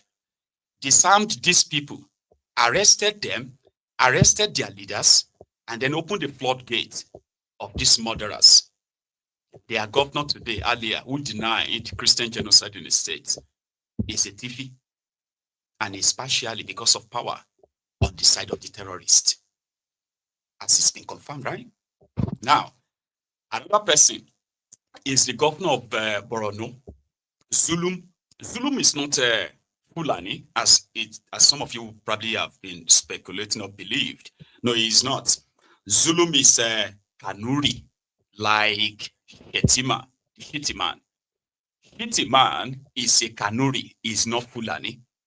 Boko Haram are Kanuri-dominated terror group. Do you know that? They are not Fulani. So, like you have the Fulani terrorist, in their midst doesn't mean that they are 100% Fulani terrorists alone. There could be some other fighters among them from other tribes that they have recruited in the course of this whole war, right? But Borno State, they are mostly Kanuri, or let me say their governor is Kanuri. Let's stick to that. Kanuri, the Boko Haram.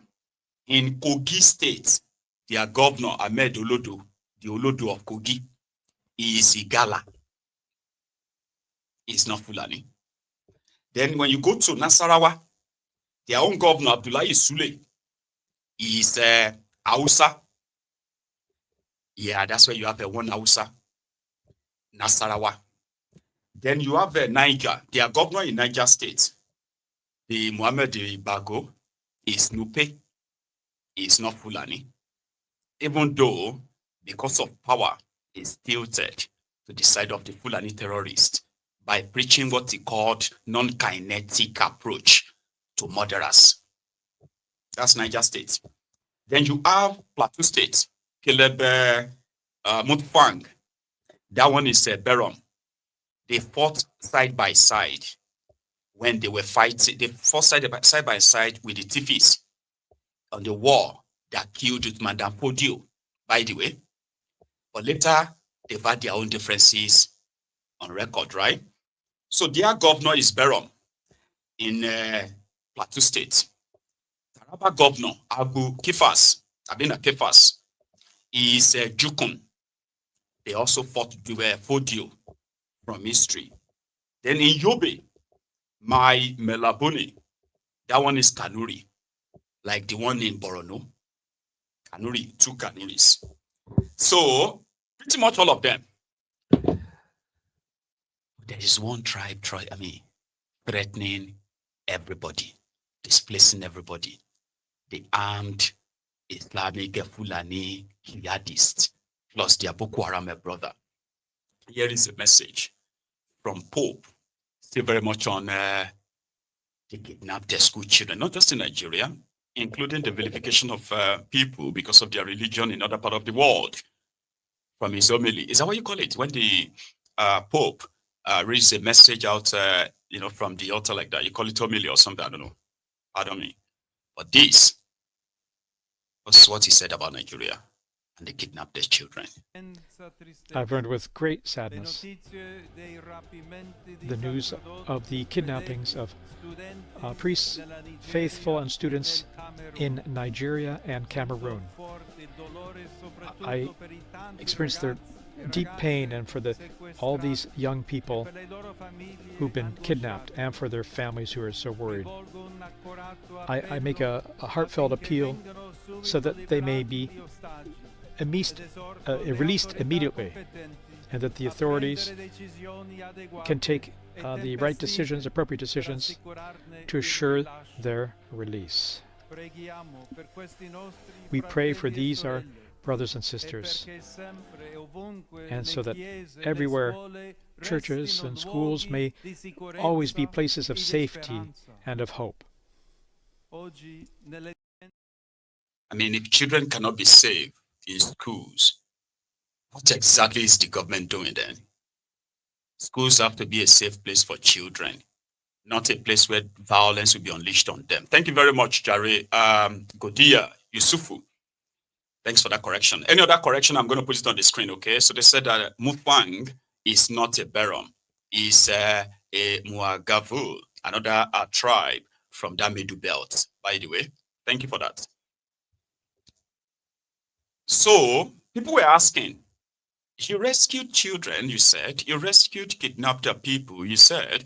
Hello, what happened to their kidnappers? Like, did you just walk in there and say, give us the children now? Oh, yeah, thank you. Thank you. Oh, yeah, everybody, let's go now. Let's go. Is that what you did? So what happened to the crime? Because a crime was committed. What happened to those killed? Oh, Falz. Falz, the bad guy. He kept asking all these rhetorical questions from Tinubu. Obviously, it's never going to get an answer. Right? Hi guys, President announced yesterday that all 38 people that were kidnapped in the Kwara church have regained their freedom. Also that 50 out of the over 300 people kidnapped in Niger have also returned home. There was no mention of any arrests being made, no mention of whether any ransom was paid, no mention of anyone being apprehended and brought to book. This does not cut it. It is just not enough. And I'm tired of one tweet here, one hashtag there, one post there, complaining on social media. We need to do more. We need to do a lot more. Some people have contacted me about a possible peaceful protest later on in the week. That is always a great avenue. However, this is what I think we can do as a matter of urgency. Every citizen needs to call, text, WhatsApp, email, whatever it is, bombard your reps and senators with messaging. However, for this to be effective, I think we all need to be saying the same thing. If there is one message that they're consistently getting, they would have no choice but to listen. We need to call for a public hearing, for broadcast on live TV, live streamed for anybody anywhere in the world to watch. So many billions and billions being budgeted and released for acquisition of arms and ammunition. But what's happening? Why is the military still ill-equipped? Why are military convoys still being ambushed by these criminals? Why was an army general murdered on video? I've put a template of a message that you can send to your reps, to your senator in the caption. I've also put a link to where you can find contact numbers, email addresses, whatever it is for the reps. It's on the National Assembly website. You can just check for yourself. But I think we need to get to sending these messages immediately. This is a national emergency. We can't continue like this. Hi. Right. A national emergency.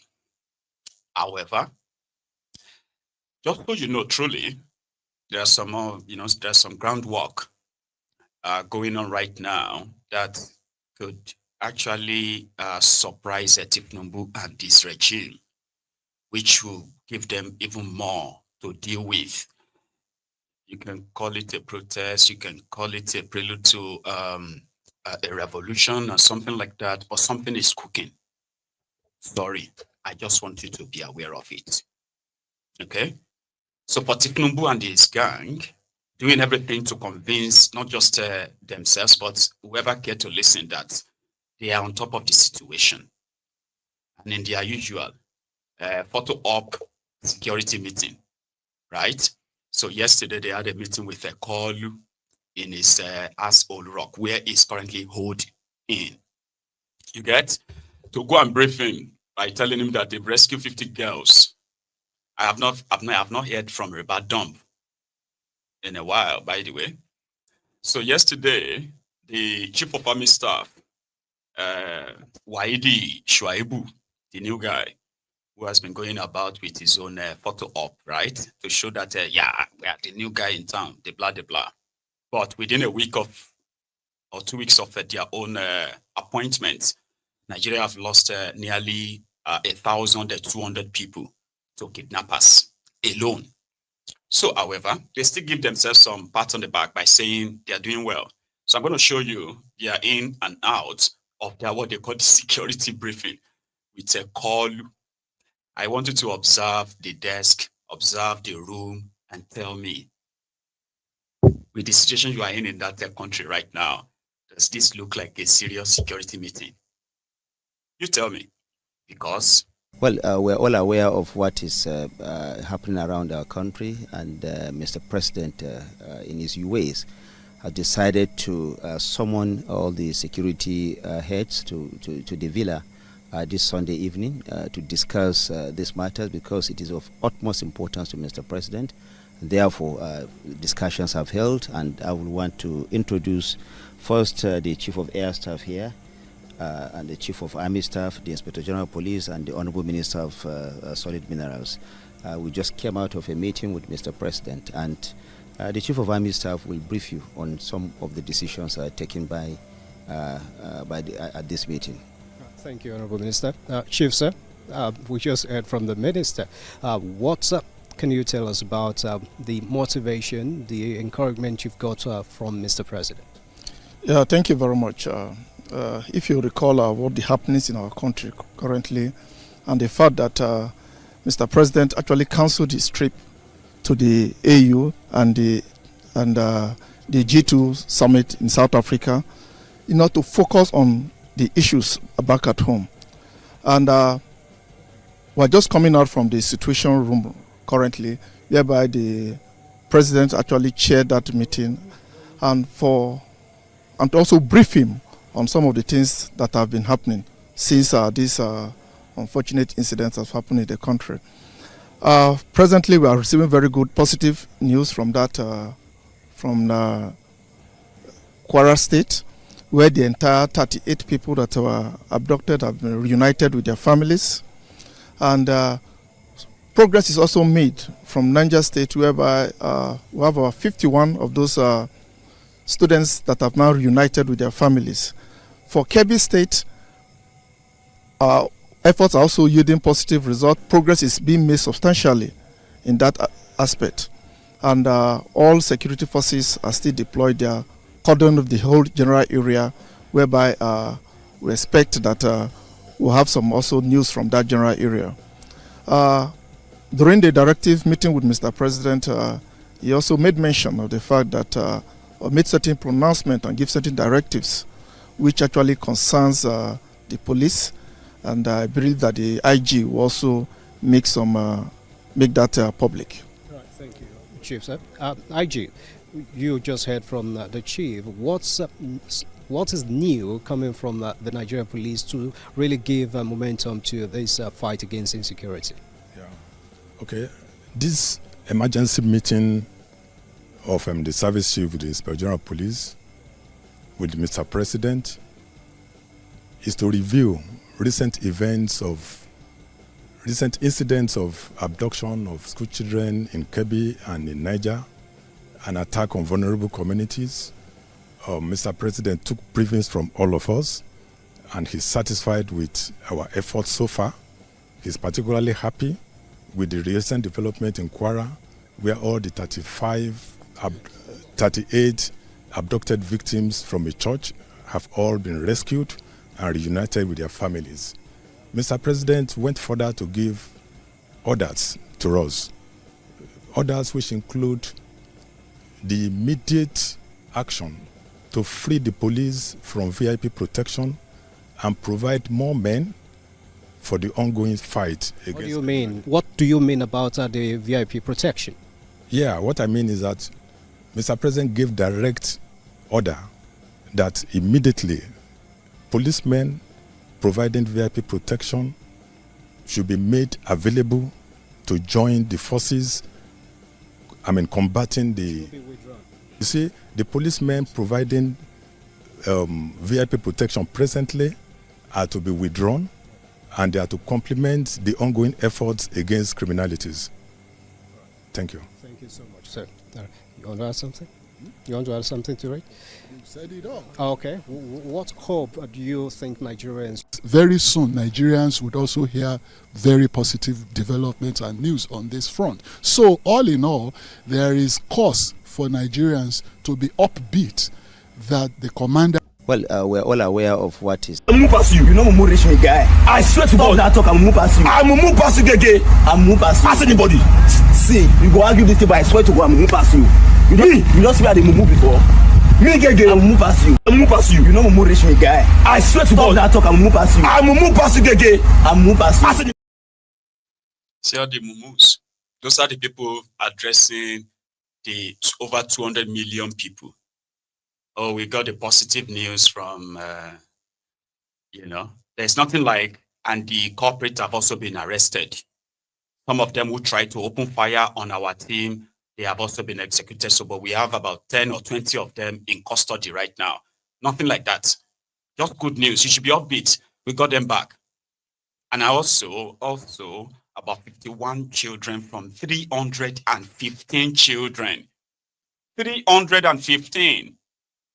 About 51 of them have returned, and we have reunited them with their families, just like that.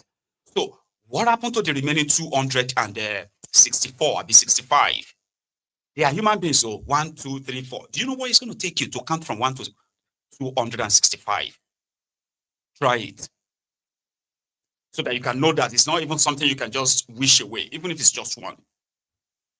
But these are the top security chiefs in Nigeria briefing the press about their security. I think I have the video of the start of the meeting when they were arriving. Just take a look at the room, okay? I think that's the video. Take a look at the room and tell me their situation room with Tinubu quickly.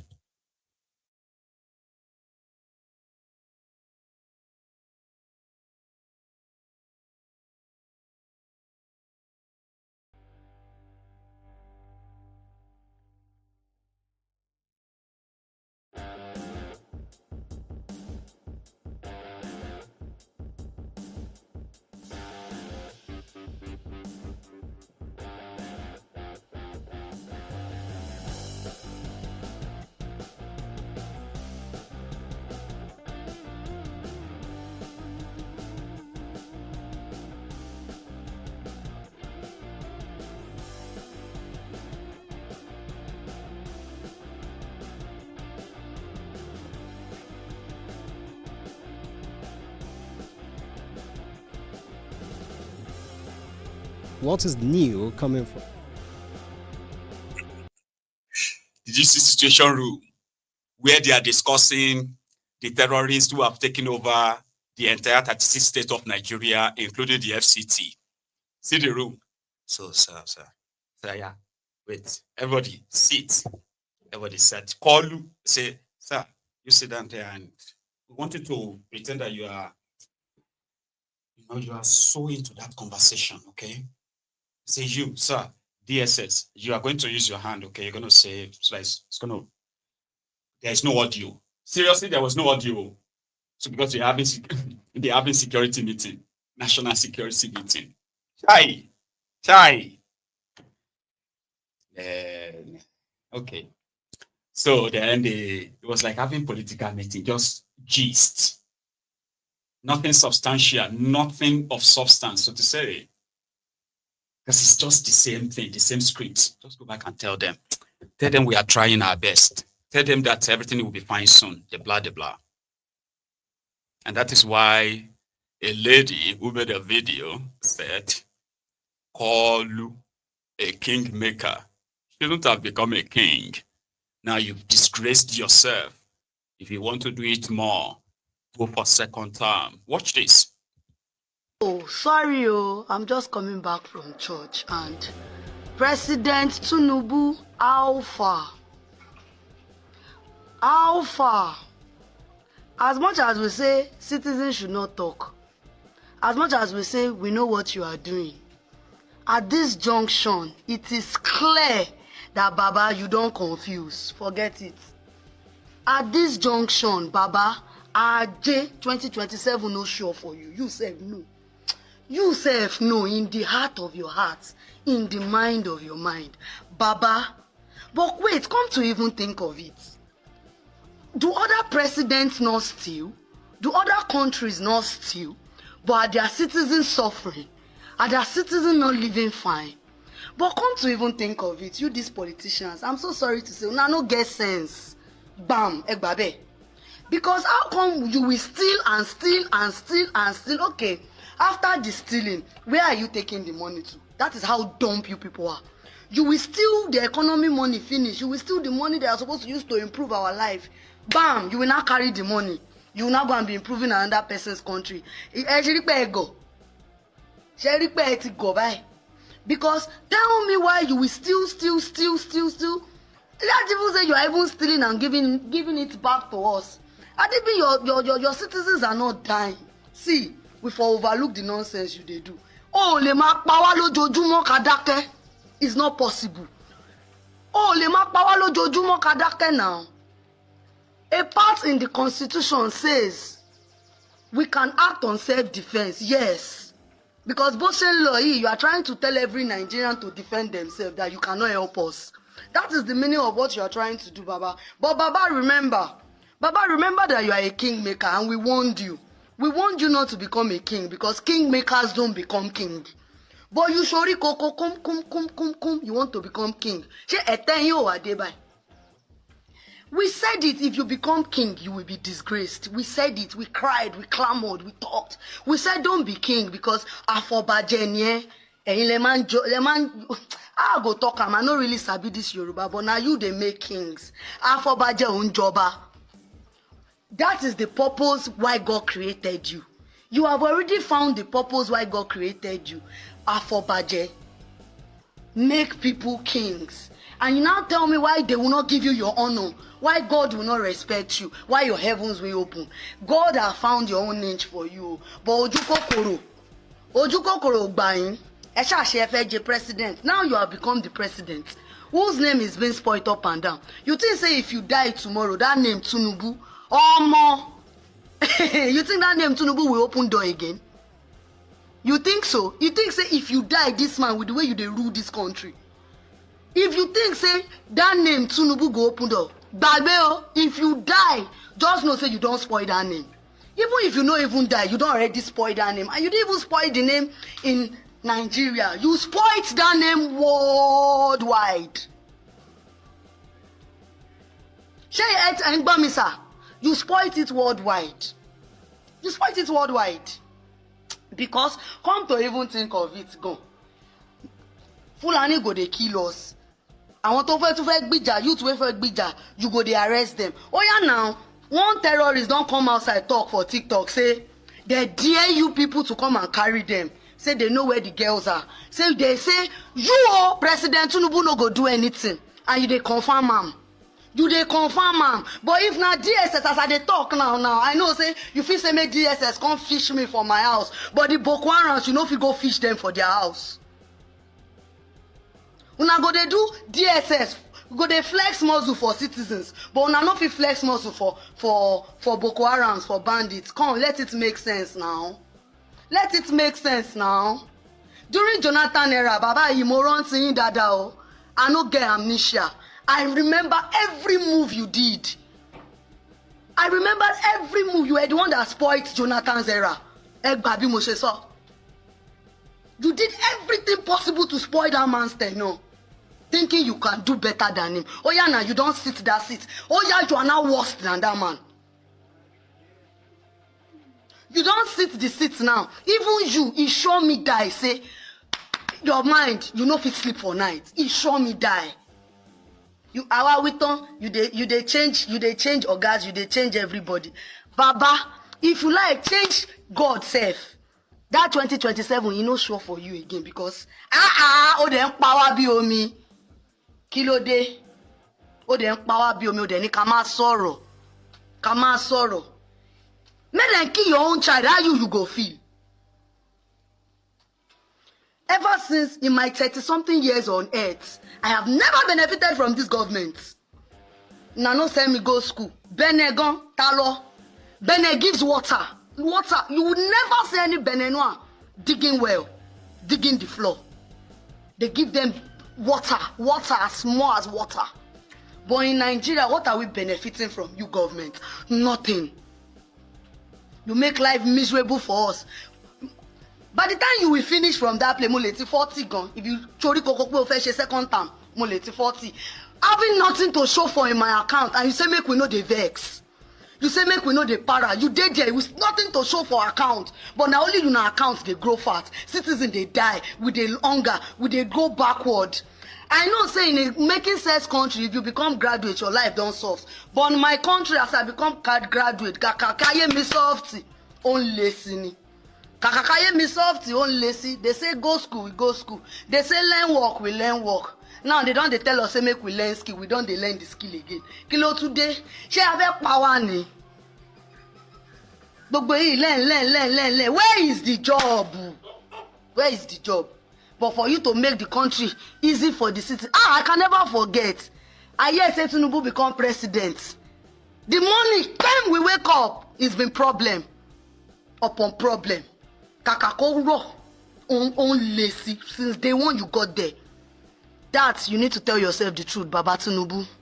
Let's be factual with ourselves. Let's be factual. Let's be factual, sir.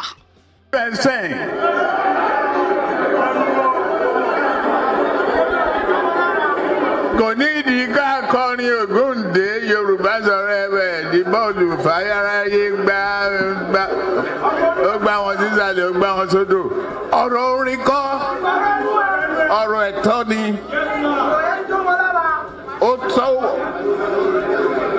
Ó tásìkò náà tá a máa gbà á.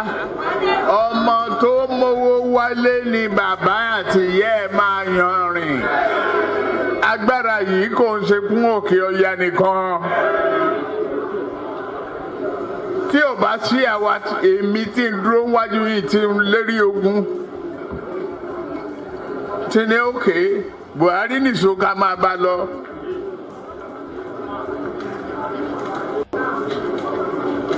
Kò lè jí president. Ó ṣe kìíní olùlẹ̀. Ó ṣe kejì olùlẹ̀. Ó ṣe kẹta olùlẹ̀. Ó tiẹ̀ sunkún lórí tẹlifíṣàn pé láyé òun ò tún rán mọ́. Mo dẹ̀ lọ bá ń Kaduna wà rán ọ̀rọ̀ ẹ̀kún kọ́ lélẹ̀. Àdúró tiẹ̀ wà á dẹ̀ wọlé. Nǹkan kan ní pé o ò ní fọ̀rọ̀ orílẹ̀-èdè Yorùbá ṣeré. Ó dẹ̀ gbà. Àtijọ́ tó yẹ ti débẹ̀, mi ò gba mínísítà, mi ò gba contract, mi ì tọrọ ọbẹ̀, mi ì tọrọ gàrí, mi ì tọrọ fúra lọ́wọ́ ẹ̀, mi ì dẹ̀ yàwó ń bẹ̀. Ó wá ní lọ́tẹ̀ yìí o, Yorùbá ló kàn.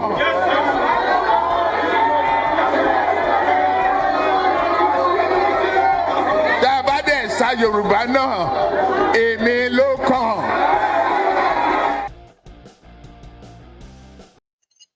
Òun ló kàn. You know, he didn't actually win the election. Be reminded of that. So don't get too carried away that he's going to win again, because he didn't win the first time. Not that people didn't vote for him. Millions of people actually voted for him.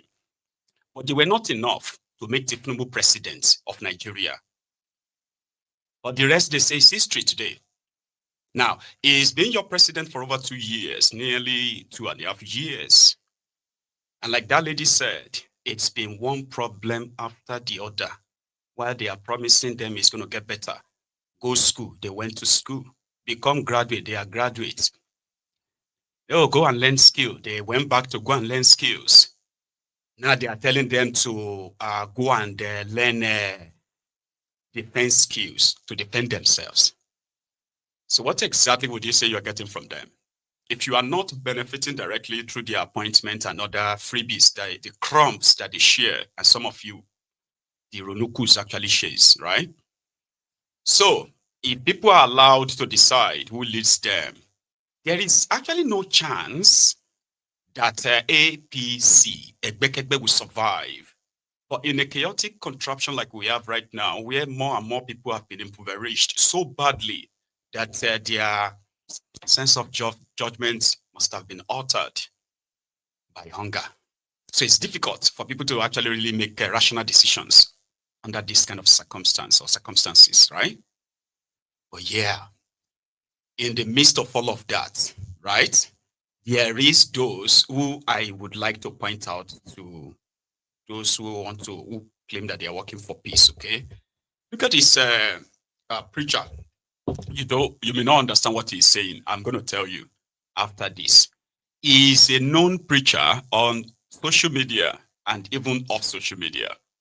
He is a known supporter, sympathizer of the terrorists killing people in Nigeria. And guess what? You may actually think this charlatan, as well, who is actually a terrorist himself, right? You may think he's doing this because of his, because he's a Muslim. Oh, he's doing it for Islam, right? Now, he is a good example of what the extremists are, who are hiding behind religion, and why those of you who are moderate, those of you who are not, jihadists in mind, those of you who are not interested in killing your fellow man just to prove the supremacy or the superiority of your own religion, right? You should condemn people like this. Because you know what he's saying, right? He's not just against those of you who are infidels, who are non-Muslims. is also calling for the killings of his fellow Muslims in northern Nigeria. He has a name for them. Let me check. He has a name for them. And it is so sad that somebody like this, and people like this are just a replica of so many of these 8 preachers in northern Nigeria who are fueling the terrorism Nigeria is battling with today, right? So to those of you who are northerners, right, this man you're about to watch is saying that it is better, far, far better and beneficial to live with the Fulani terrorists as well as Boko Haram than to live with the Darikas, the Tijaniyas, and any other sect that practices what these other sects are practicing. They are all Muslims, so on video. Shi yasa muke faɗa wa mutane muke cewa da 'yan bid'a a gari gara 'yan bindiga a gari. Hanya kun gane karatun ko?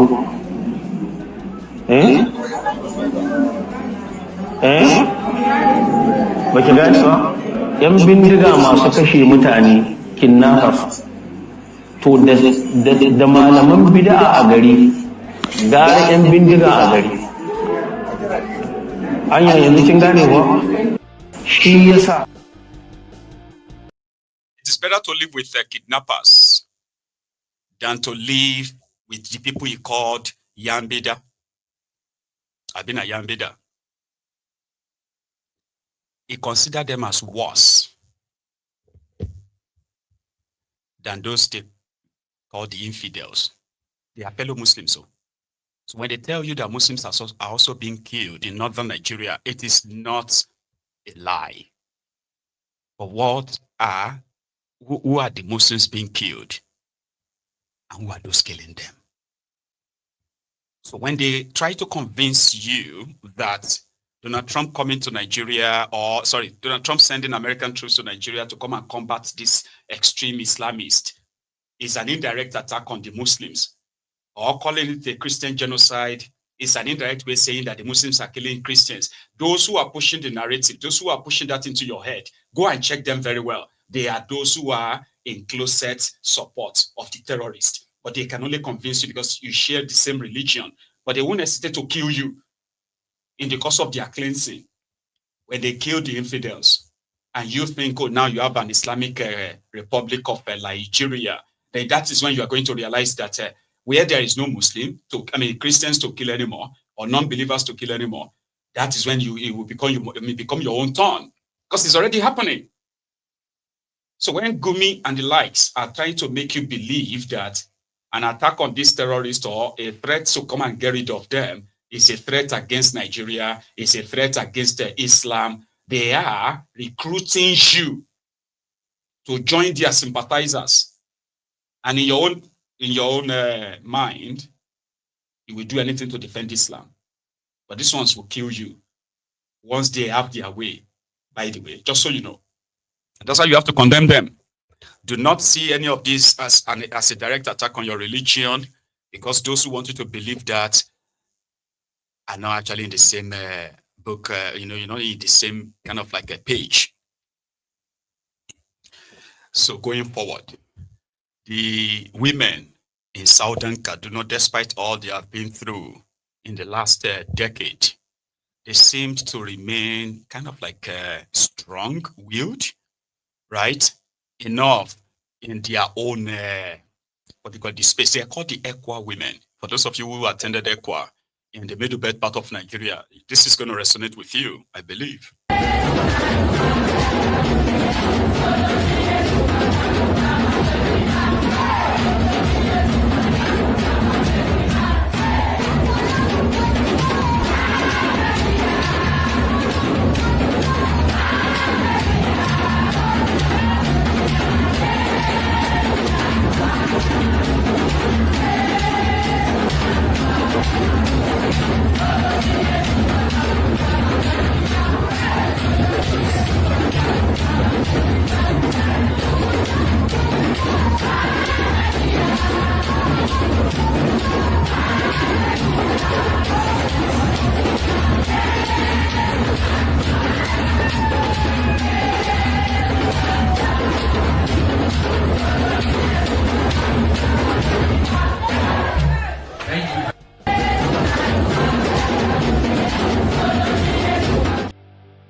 I mean, you won't possibly believe that these are the people who have been through hell and back. They are not out of the trenches, but still in the midst of all of that misery, they still have the time to praise their God, say it that way, strengthen themselves in fellowship. It's in fellowship. Anyway, let's leave the security and the rest of that so that we are not completely out of other stuffs. So this time politics. So today, Atiku officially picked this ADC membership card, meaning he's now officially a member of ADC, paving the way for him to also pick up his presidential ticket form, for the party for 2027, by the way.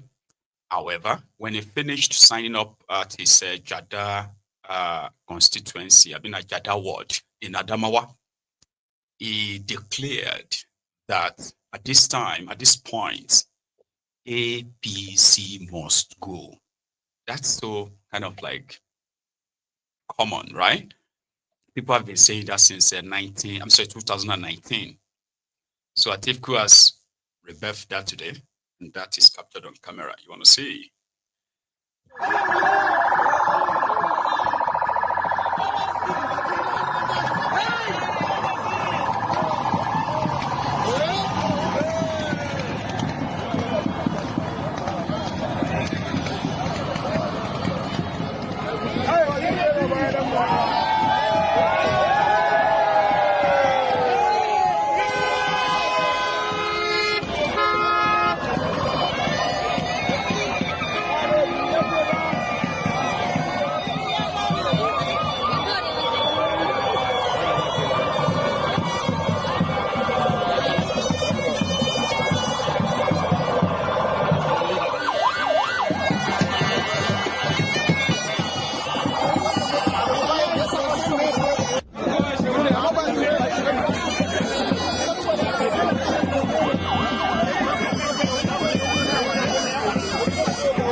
Hey, wisdom, come here, come here.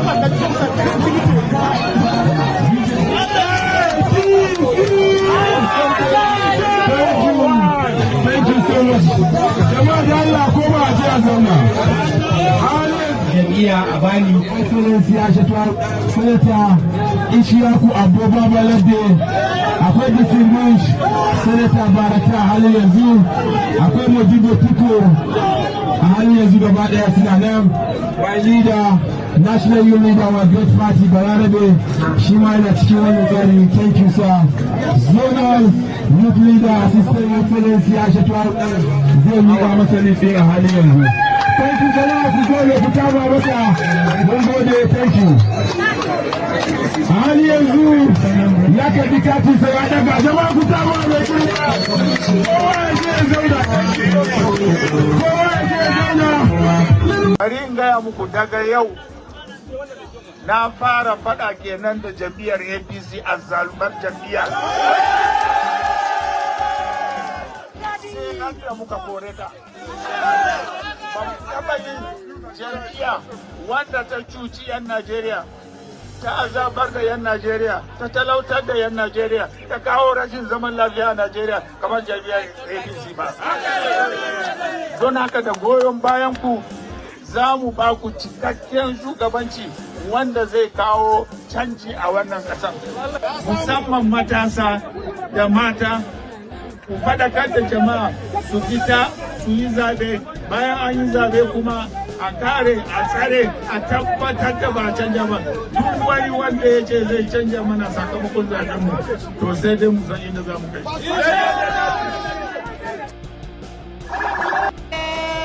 The great youth of Nigeria.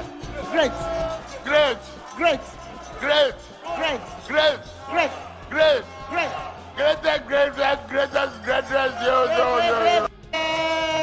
If we lend ourselves to innovation, we can create wonders.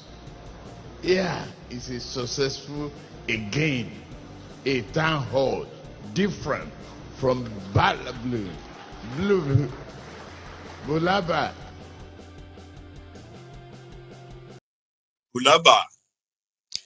So that was Atiku there, ready to confront Koolu again. And others are pretty much asking, what about Obi? Even though people are saying that, are you sure Peter Obi himself is even going to run for president again? You know what I mean? Like, well, a lot of questions. But the coming days, weeks, and even months would unravel all of that. So no rush. We should just keep keeping record. PDP, on the other hand, have lashed at Tinubu over the situation of the insecurity situation in the country. Let's add that to it before we go to the tutorial, a free tutorial, legal tutorial given to Abati in their right studio concerning the travesty, miscarriage of law, miscarriage of justice against Mazi Nnamdi Kanu. That's going to be next, but the PDP. Good afternoon, gentlemen. This is a press conference we'll be addressing. I'm being joined by the Deputy National Secretary of our party and the National Vice Chairman South. This press conference is on insecurity, and we tackle insecurity. Tinubu surrendering to terrorists. Under the APC-led Tinubu administration, Nigerians have witnessed, especially in the last week, a spate of kidnappings in different states. 25 students in Kebbi and more than 315 students and staff in Niger states, in northern Nigeria. Each of these kidnappings leaves a trail of sorrow, tears, blood, fear, and deep anguish on the families of those affected and their communities. In response to this, different state governments in the affected region have taken disparate measures, while the federal government has yet to give any concrete direction. We are aware that the closure of schools in these areas is already being implemented by some state governments and is currently being contemplated by the federal government. We warn that this closure, if undertaken, like many of this administration's quick fix approaches to serious governance issues, will amount to a complete surrender to terrorists whose sole aim is to shut down schools and prevent children from obtaining formal education, which they declare as forbidden. If the schools are closed, the goal of the terrorists would have inadvertently been achieved. Rather, we urge the federal government to develop a comprehensive plan to combat the issue, instead of resorting to a simplistic approach of closing schools in a bid to prevent further kidnappings and to score cheap political points, quite characteristic of this administration. This alarm is crucial because a closure of schools will exacerbate the already challenging educational situation in northern Nigeria, where, according to UNICEF, majority of the 18.3 million out-of-school children in Nigeria reside there. This data not only paints a grim picture, but also mirrors the exact situation in Nigeria. The series of attacks and kidnappings in different states within a week is indicative of the alarming insecurity that has become the contemporary lived experience and the new reality of Nigerians under the APC-led Tinubu administration. More troubling is the fact that when these unfortunate incidents happen, the administration's response is usually lackluster and unempathetic. For example, instead of the president visiting Kebbi and Niger states to meet with and sympathize with the parents of the children who are in captivity and to address the security personnel there to boost their morale, he merely directed the Minister of State for Defense to relocate to Kebbi. A juxtaposition of the contingent sent by this same president to the US Congress and the G20 meeting with Matawale's lone envoy exposes the levity with which the president treats this matter.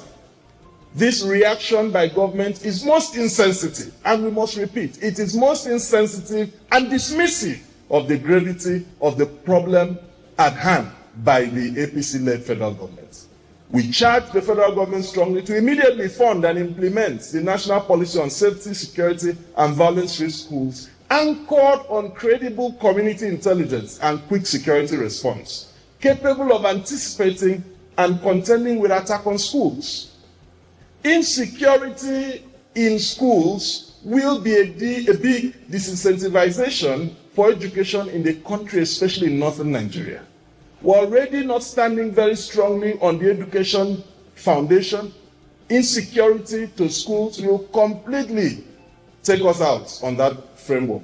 We again remind the President, Asiwaju Bola Ahmed Tinubu, and the entire APC-led federal government that the security of lives and property is the primary function of any government. And at any time, such a government, or any government whatsoever, is unwilling, unable, or incapable of executing this primary role of the security of lives and property, such a government must either ask for help locally or internationally, or honorably resign, if that government is sincere and responsible.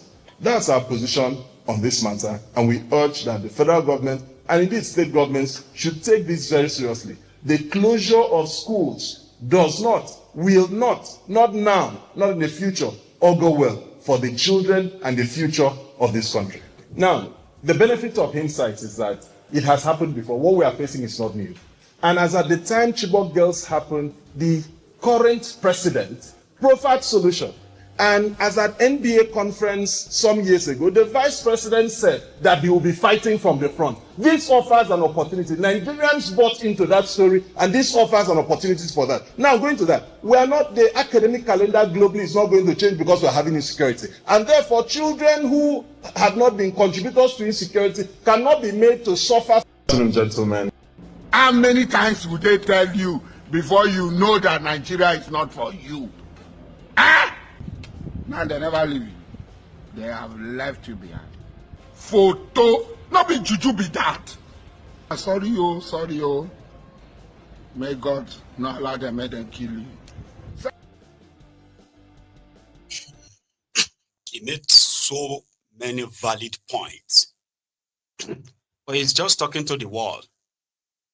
People who didn't care about the children who were displaced 10 years ago, 9 years ago, 8 years ago, 7 years ago, 6 years ago, even as recent as 2 years ago, whose lives have been altered, their entire life trajectory have been altered by this terrorism. They have been relocated from their, and they didn't like go back to school. They ended up in refugee camps. So government that didn't care about that, government that pretended that they didn't know the reason why they have so many out-of-school children, government that pretended that thousands of schools have not been either burnt or completely shut down in northern part of Nigeria. So if you are talking to them about the consequences of all of this, you think they don't know? And you think they care? They don't. That's the problem. This is how you begin to kind of review the problem and be like, the problem is going deep with you, Bashen Rulosha. You can live in your relatively peaceful south that's currently being threatened. But you also need to have an idea of the ruins that these terrorists have actually caused in northern Nigeria. Not like lives have been uprooted abruptly and moved elsewhere with no provision, no anything for them. And they are also living in Nigeria. They are existing. They will need to survive. 22 million out of school children. That's more than the population of so many countries. You know that. And that's the number you toy with. And that's how sometimes when you ask yourself, how did we get here? How did we get here? The supposed Katsina governor, I believe, had this to say. Logistics networks. What assurances can you provide to agribusiness investors concerning their security fears? أعوذ بالله من الشيطان الرجيم بسم الله الرحمن الرحيم. Distinguished guests, ladies and gentlemen, assalamu alaikum. Honestly, you have raised a very fundamental question. When it comes to investment, there must be security. And as you are rightly aware, that Kaduna State, when we took over, about 24 of our local governments are under siege by this insurgency and what have you. But first of all, we understand the fact that you cannot address the insecurity without involving the community. So local approach to the insecurity is one of the major factors that we have considered as government to tackle the insecurity challenges in our state. We created what we call in the first 5 months of our administration, Kaduna State Community Watch Corps.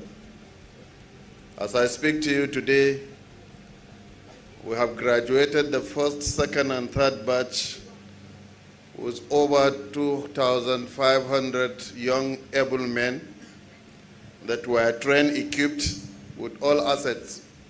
It makes it easier for them to address the challenges.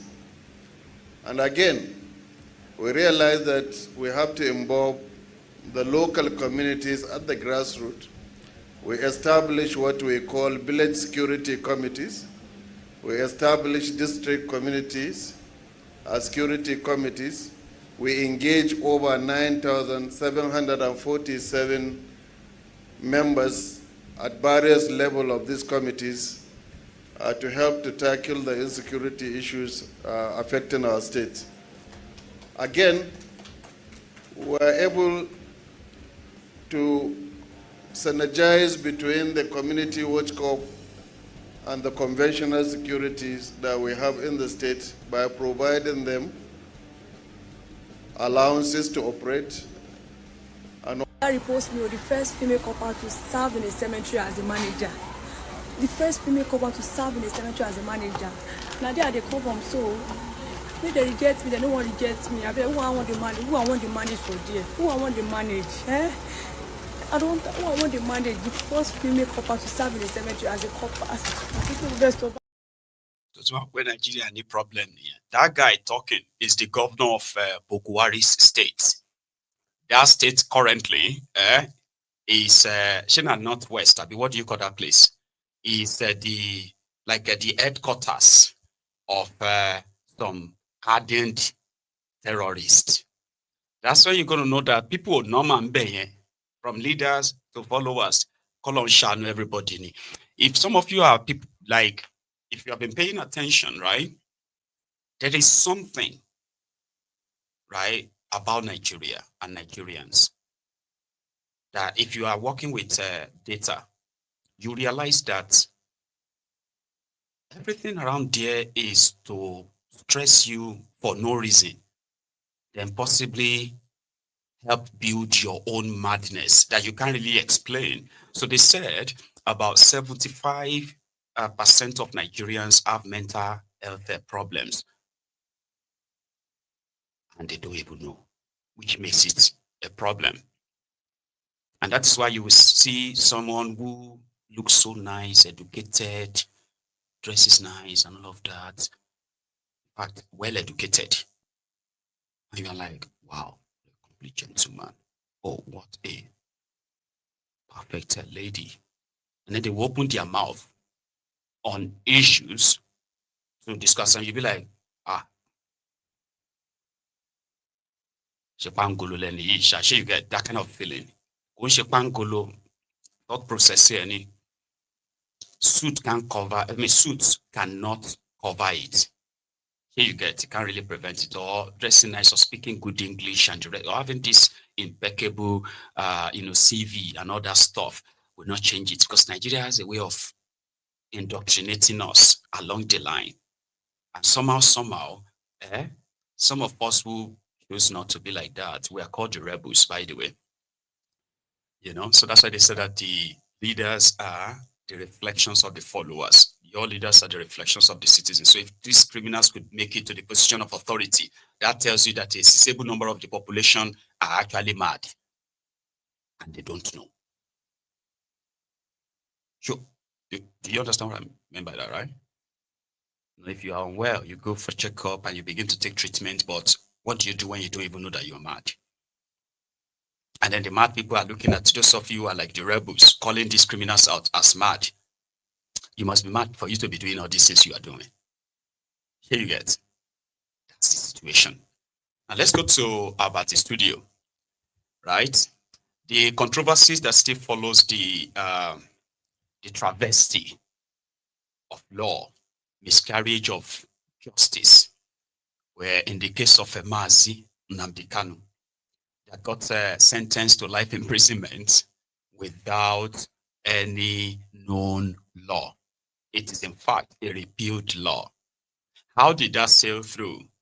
And the others are trying to point to Mazi Nnamdi Kanu's behavior in the courtroom, forgetting the fact that a judge cannot automatically put himself in a case to the point that Omotosho was delivering his judgment, and his tone, every word in his judgment, shown that he made himself a participant as a part of that case, right?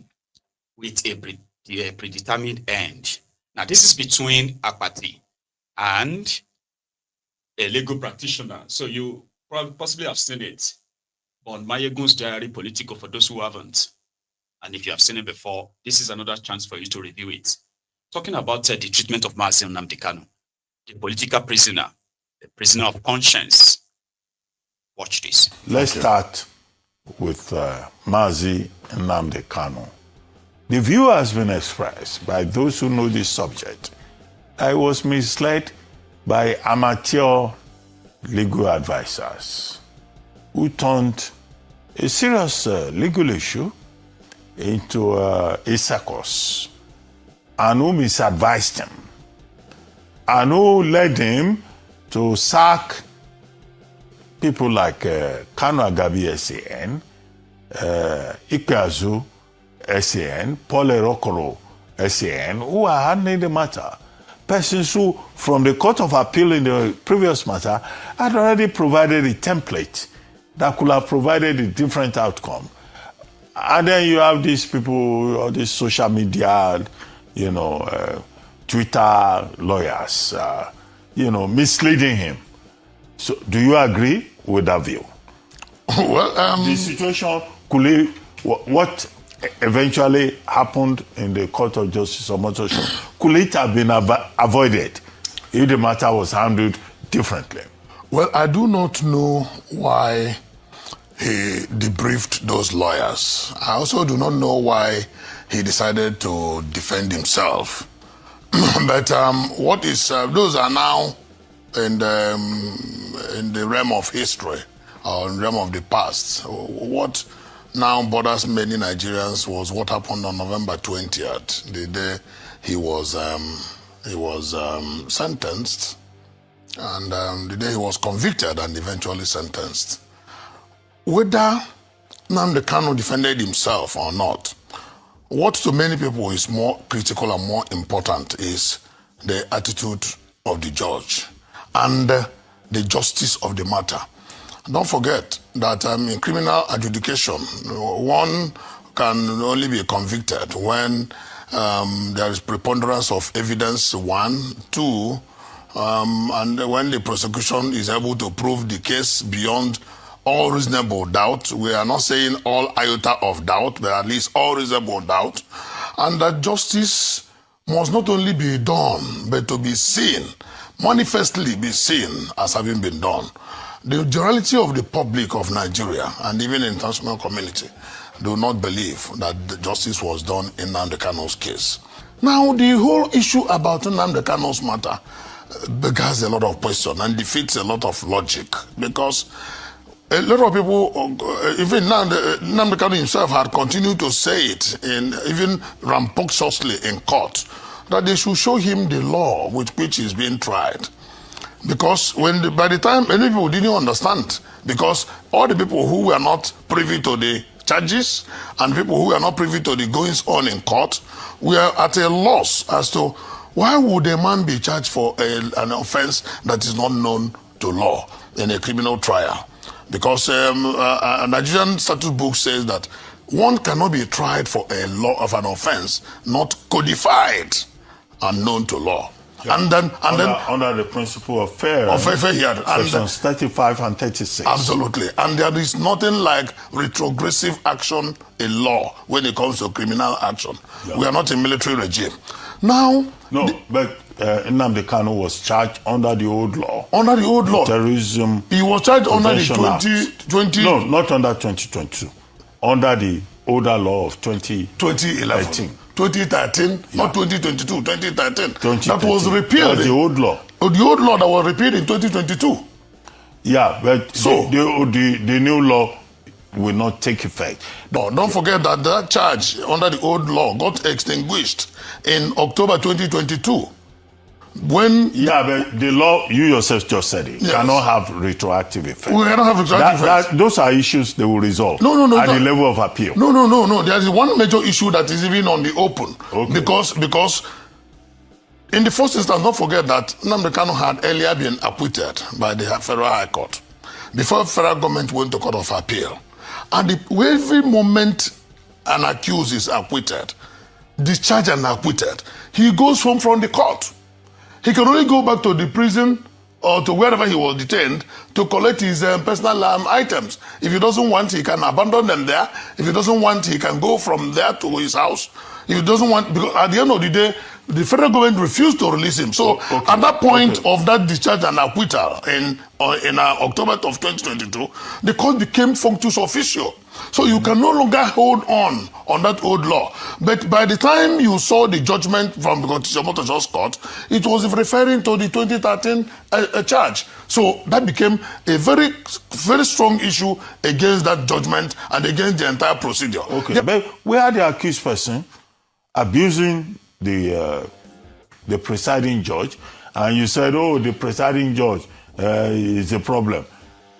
What do you expect his lordship to have done in a situation whereby the accused person took over the proceedings of the court and questioned his integrity, questioned his... So what the judge did eventually in the 144-page judgment that I have seen is that he just applied the law. Simply. Dr. Albert, you may say so, the judge may claim so, but the judge committed what majority of the people describe as a travesty of justice, and I tell you why. Don't put mob opinion. It's not a mob opinion because there are the facts are there. The judge jumped into the arena. The judge even usurped the office of the executive. How? I'll tell you why. It does not lie in the purview of the court to decide where a convict will be kept. The very moment you decide, you give it your judgment, you become functus officio. It is the duty of the executive to determine. Which means that the matter has ended. Yeah, the matter has ended. It's the duty of the for the judge to say. What functus officio means. For the judge to say he has to be kept in a certain form of confinement. He's jumping into the arena. He's overreaching his office. Was it the judge that said he must be taken to Sokoto? The judge said so, and possibly for them to have taken him to Sokoto, they may be obeying again the order of the court, which of course is an illegal order because he has become functus officio. Again, the injustice done against Nnamdi Kanu was that part of the ratio or part of? It was part of the angst you mentioned that he insulted the judge. No, I didn't say. No, he said that he insulted the judge in the open court, the presiding judge, and I now ask if anybody misconducts himself in the court, is it not contempt? No, but contempt in the face of the court. But that judgment. So it cannot come in any way close to issue of terrorism. If the judge felt he was insulted, whatever the judge may have said, obita, the same way immaterial. Is good. The other issue that still keeps hanging on is, if you look at all the counts, the 7 counts, a lot of them will be talking about his broadcasts. Almost about 5 of the charges talk about his broadcasts, and that is why his lawyer said, "How has Mayor Puffy word of mouth amount to terrorism?" You know that when you are talking about criminal issues, you are talking about the actus reus and the mens rea, the reasons and the action. If the mind to commit, and then the act itself, committal of that act. Where is the committal of the act, and where is the mind to commit the act?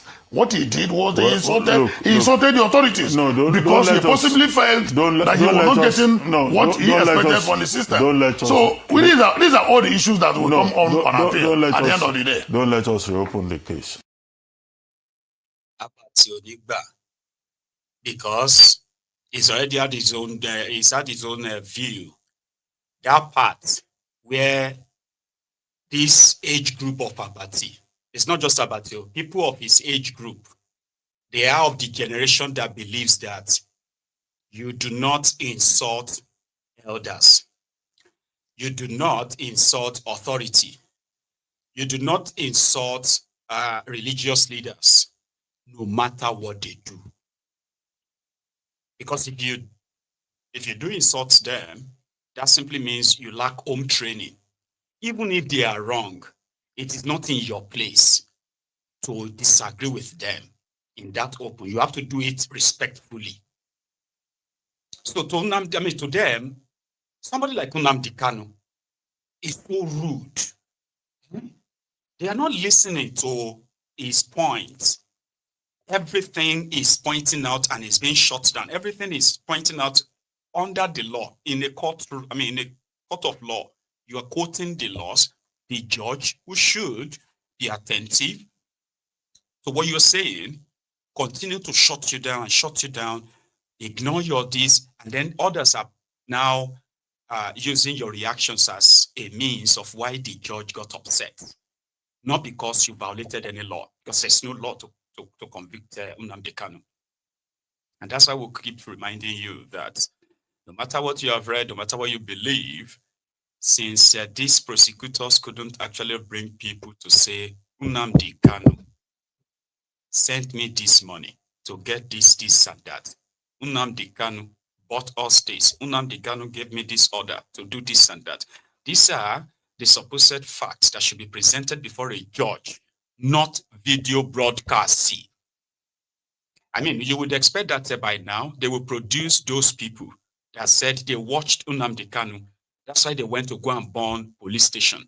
That's why they go and burn this or burn that. The government was supposed to present those people because they should have arrested them, right? And then make them witnesses to say, yes, it was Nnamdi Kanu's broadcast that got them this. None of that is presented. They are covering their thugs as well as their policemen. They were wearing mufti, not uniforms, so killing Nigerians during NSAS. Now, they want Nnamdi Kanu as the scapegoat. And they couldn't even do that perfectly well. By relaxing to look for a particular law they could use against him. Here you get, they are practicing what is called double jeopardy. And to make it worse, the travesty of justice, miscarriage of justice, right? To make his own appeal more difficult, they sent Nnamdi Kanu to Sokoto. Now, if you have to drive from Abuja to Sokoto, it may take you up to 11 to 12 hours due to bad roads and all of that before you finally get to the place. Or maybe when you fly, you can reduce the hours of your travel to maybe about 5 or 6 hours. It is that intentional.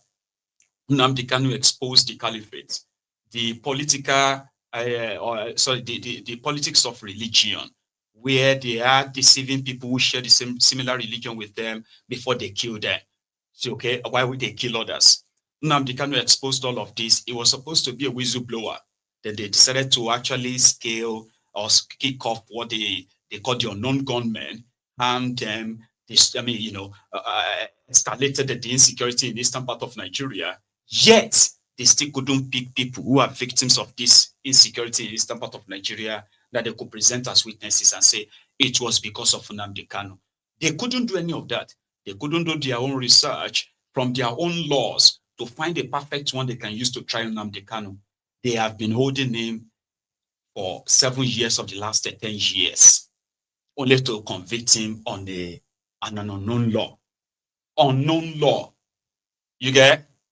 His lawyer, by the way, Ejimako. But right now, what we are faced with, or what everybody should be concerned about, is the post-judgment regime. Mazi Nnamdi Kanu still retains his constitutional right to fair hearing under Section 36 of the Constitution. That constitutional right is going to be expressed before the Court of Appeal. Or perhaps there could be some post-judgment maneuvers that could be made before the High Court. But for now, it is known, well known to the whole world and to the court, the High Court, and to everybody else who is a stakeholder in this case, that Mazi Nnamdi Kanu has no legal counsel. So as I speak, he still represents himself. But see, after the sentencing, I was surprised, and I think everybody else who was monitoring this case was surprised that he was plucked from Abuja and taken all the way to Sokoto, which is in the northernmost part of northwest Nigeria. So you begin to ask, how can he effectively prosecute his appeal, or even take the initial steps towards initiating his appeal? Initiating an appeal is not an easy thing to do. He has to file a notice of appeal, he has to request for the transcripts of the record of proceedings before the High Court, pay for them, review them, and do all sorts of things, all sorts of activities that will now play out before the Court of Appeal. And these things require his personal, physical presence to get these things accomplished, unless he hires a lawyer. And up to this point, he hasn't indicated that he's going to hire any lawyer, or he has not made known to anybody that he has hired any lawyer. So you begin to wonder whether he will be able to prosecute this appeal from his prison location in Sokoto. The Sokoto division of the Court of Appeal doesn't have jurisdiction over this case. It's the Abuja division. So putting him in Sokoto, I know it's true. It is not the fault of the judge. It is the fault of the executive branch. Once someone is sentenced, it becomes the property of the executive branch, in particular the correctional service. So that decision to put him in Sokoto perhaps did not take into account these concerns that I'm expressing. It is very insensitive to his rights. Prisoners do have rights. That you are in prison doesn't mean you have lost your rights under Chapter 4 of Nigerian Constitution, your fundamental rights, in particular Section 36, which is really what is relevant now. Can Nnamdi Kanu effectively prosecute his appeal or even initiate it from that location in Sokoto? The answer is no.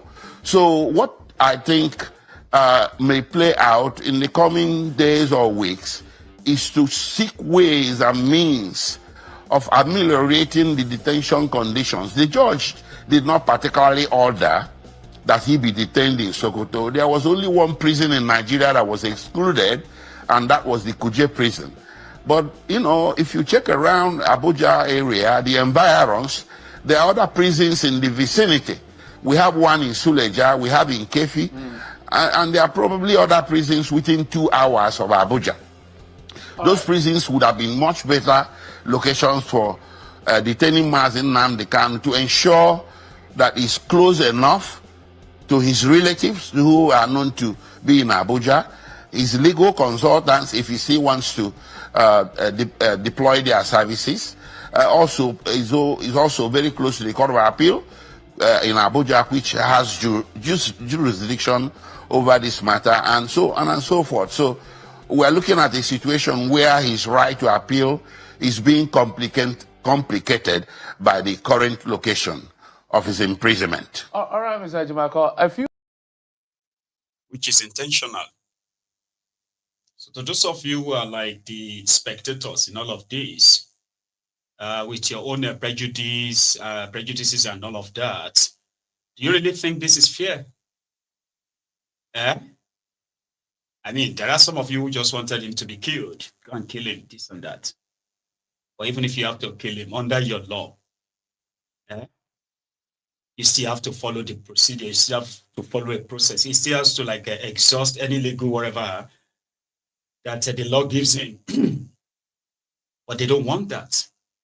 So they are still going to tell you that he's playing hide and seek, is the one who is delaying his case without telling you all these legal lacunas that they intentionally put as roadblocks. So the thing is, they want him to fall sick slowly and die. Or when he's about to die, then they will let him go. Something that will have a very, very dangerous repercussions, by the way. And you can join them to say nothing will happen. Okay. Because like somebody like Ajayi, the ex-convict, who said he stood as a guarantor or surety for Mazi Nnamdi Kanu. The last time he was released on bail from the Akuje prison, remember? So right now he's now appealing to the Igbos to not react and remain calm and other things that will actually get you angry, especially if you are Igbo. Watching this, listen to Senator from Abia, the former governor there, also an ex-convict, by the way, Ajayi. Thank you. Senator, now that Nnamdi Kanu has been sentenced to life imprisonment, how do you assess the verdict of the court? Not time for noise making. It's not time for fighting. It's a time for reflecting, sober reflection, as if I may say that. If I want to take you to memory lane, mind you, we advise few of us, James Ibori, few of us advise President Yaradua, Saraki, and President Yaradua agreed to go to amnesty in Niger Delta. Let me tell you, when we focus solely on Nnamdi Kanu, we have to solve this problem holistically, because there are over 30,000 Igbos that were killed, people that have their shop and no shops, people lost their business. People are just talking about soldiers killed and not the rest of them. There are many people that lost their jobs. There are many people that lost their shops. There are over 30-something thousand Igbos that were killed in this process, and nobody talks about them. The problem of Nnamdi Kanu is what we need to solve: political process. Not so longer like Biaka Ojukwu and Mascot Uzokalo propounded. I saw in the news that they should stop the noise. They should focus on the settlement with the federal government. Let me tell you, I have been working with the federal government of Nigeria on how to solve this issue. And nobody should question the decision of Justice Omotosha, because Justice Omotosha's question is the judgment of the court. Once the court says, what we should start looking now, the kind of people are going to appellate court, and we are using the political sides to solve the problem, because this is the area I know. I'll be contacting the Attorney General to advise the President, to advise people who are concerned on how we solve this problem. If you want, I can take you to memory lane. If I want to take you to memory lane, when I wanted to join the APC in 2016, may his soul rest in peace, President Buhari, with his Minister of Justice and with the Director of SSS, they found a way and supported, because I told them I won't join the party if Nnamdi Kanu is not released on bail to face trial. If I cannot tell you, if you say you ask people to keep people, you must face trial. But I wanted him to be in his house, and even they were to release him to my house. I told them no. Where I live is sensitive. Release him to Omaya. We walked. Alhaji Lawan Daura is alive. And my call names. Malami is alive. They all helped. to make sure that he was released on bail. I can't go further. I know the pressure, may his soul rest in peace. I know the pressure I personally put on President Buhari before he was released in April 2017. If people, other Igbos died, nobody's even talking about Igbos that were killed. Nobody's talking about people that own shops that are no longer working. I have my mother's friend that have a rice shop. The woman who owe my mother about 4.2 million naira. They ransacked the whole shops and the woman went bankrupt. And nobody talks about it. Or the police officers that were killed. Oh, no, I'm not, because they were mentioned in the court. The court never mentioned 30,000 something Igbos that were killed. The court never mentioned about people that lost their business and run away from their villages. It's not something, don't let me to go emotional here, because it's not something anybody can discuss. A lot of Igbos were killed, Sean. A lot of Igbos were killed. If you don't know it today. Let Igbos stop being emotional. I want us to settle down and go on our knees and find a way that the man can be released. He has no job.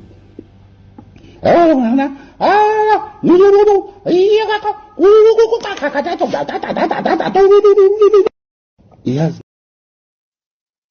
So I read a comment earlier where I think it's Ifan Ichuku, can't remember the name properly, on YouTube, commented that, from now on, the Fulanis are not his problems anymore. It is the Yoruba politicians and the Yoruba judges. What about people like this guy? Did you just watch that video? Uzokalu is indirectly saying that Nnamdi Kanu is responsible for the death of 30,000 Igbos. That's what he just said on national TV in Nigeria. The Igbos shouldn't be emotional. Nobody's even talking about them. They're not even talking about these people killed. Who killed them? In Obigbo alone, in Imo, in Abia is on Abia there, in Ebonyi, where people have been targeted and killed by the Nigerian authority. I mean, these are public record. So who killed them? Who opened fire on armless communities in the name of looking for IPOB? So who is they that Orji Uzokalu is referring to? He is practically justifying the life sentence given to Nnamdi Kanu, just so you know, by also, putting himself in the picture that he joined the APC because of Nnamdi Kanu. That even though people died and did this and that, I said he should go home so that he can be attending his trial. That is the kind of politicians you have there. And I promise you, 99%, I just want to be fair, 99% of the politicians, they are like that mindset of Uzokalu. We need to go on our knees and beg who? That's the question. You that is not an Igbo person, ask yourself, who should the Igbos go and beg and kneel down for? And what are they going to get in return? Acceptance. No longer being profiled. Now that is Nigeria. That's your reality. So if you are living another alternative reality, well, it's up to you. Information like this gives you an idea of the characters representing every part of that contraption. When they go into a closed-door meetings, discussing Nigeria, now they are discussing themselves or how to profit from your misery. There are many. So if you want to go after politicians as Yorubas, start with the Yoruba politicians. If you want to go after the politicians as a Fulani or as Hausa or as the Middle Beltan, start with the criminals representing you. You realize that the solution will come faster. And if you are an Igbo person, before you strongly feel so angry about the Yorubas, or even the Fulanis, or the Hausas, or any other person that you probably feel so strong about, right? Yeah, you will need to actually use 90% of that energy to go after the criminals representing Igbo land too. Let that mindset begin to be yours, because without them, like us, without our criminals, all the problems we are all kind of like dealing with today, would never have occurred at all if they have had our interest attacked. Nnamdi Kanu is sacrificed. In their mind, maybe we can sacrifice him and get much acceptance. Maybe they will accept us more. But who are the day that they need to sacrifice more Igbos for? Werey orchestrated the killings of thousands of innocent people in Obigbo during the NSAS. It didn't make the news, not really. But there is a record and documented evidence of that. Werey got compensated in the same APC with the Minister of what? Minister of FCT, right? Because he went as far as, militarizing their own election just to ensure that Tinubu gets what he never really deserves in that place. All for what? For a pot or plate of porridge. Plate of porridge. So yeah, the people that are behind the entire killings of the young people in Igbo land are the Igbo criminal politicians, they are your elite, and the rest of them who are doing everything to be loved by Nigeria. And yet, they are still being distrusted. They are always like, you can't trust the Igbos. And I'm like, what? But you do have Igbo governors in APC. You have Igbo senators. You have Igbo this, Igbo that. How do they feel when they listen to you criminals who are like their sewage rats, right? When you say it loud that you can't trust the Igbos, how do the Igbos in APC, how do they really feel? Do they just accept and say, yeah, it's true, you can't trust us? What do you think they have to do to be accepted by Nigeria as equals? Tell yourself the truth. What do you think the Igbo criminal politicians needs to do to make Nigeria accept them as equal, trusted enough to lead Nigeria? Kill more Igbo youth, criminalize them, radicalize them, sacrifice them more so that Nigeria can trust them. The region that lost over 5 million people on a needless ego war. Do you think they've not sacrificed enough? So if somebody says, no, we've sacrificed enough, no more, don't you think those people could be right? In our own case, I believe they are right. Not these rogues that continue to try to, please pick me, and yet they can't be trusted.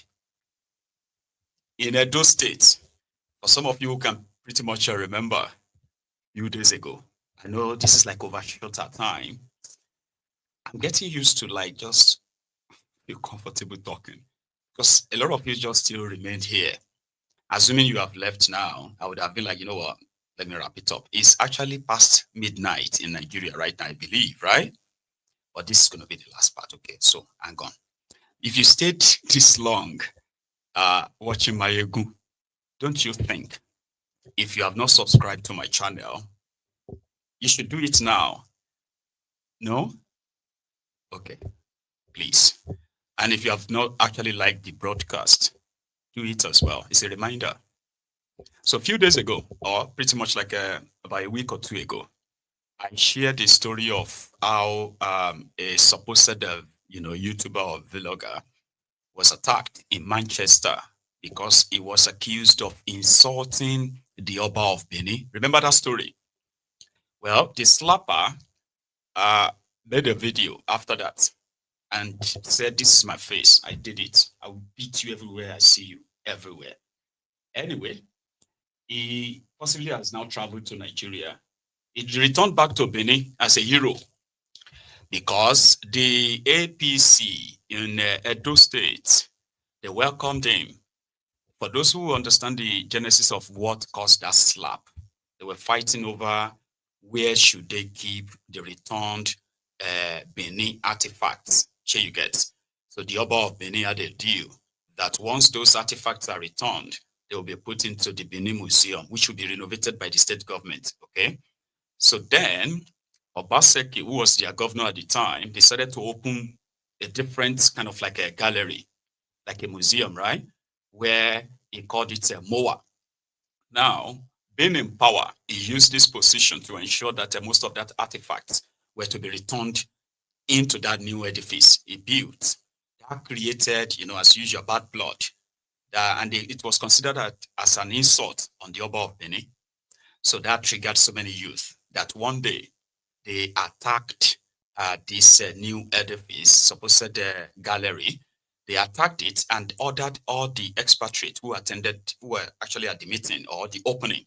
They ordered them out and told them, on the order of the Oba, this place is not officially the Benin Museum. So that controversy created a lot of ruckus on social media among the diaspora Edos, which was why the slap incident in Manchester happened.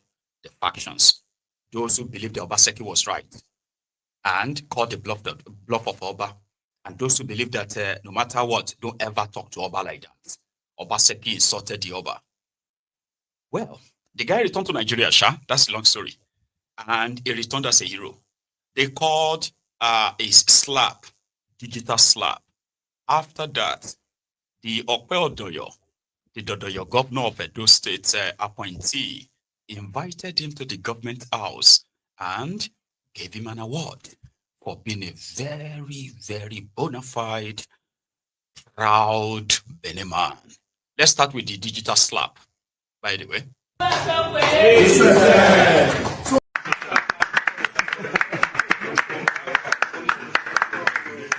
Ladies and gentlemen, on this occasion, we want to use this opportunity to launch the how would I put the slab? The digital slab.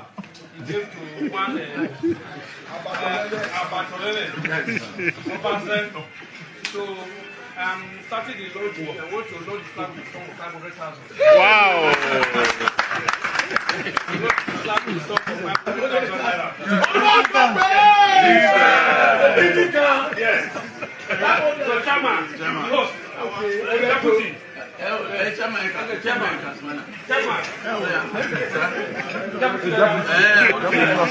on, Lord, your Lord.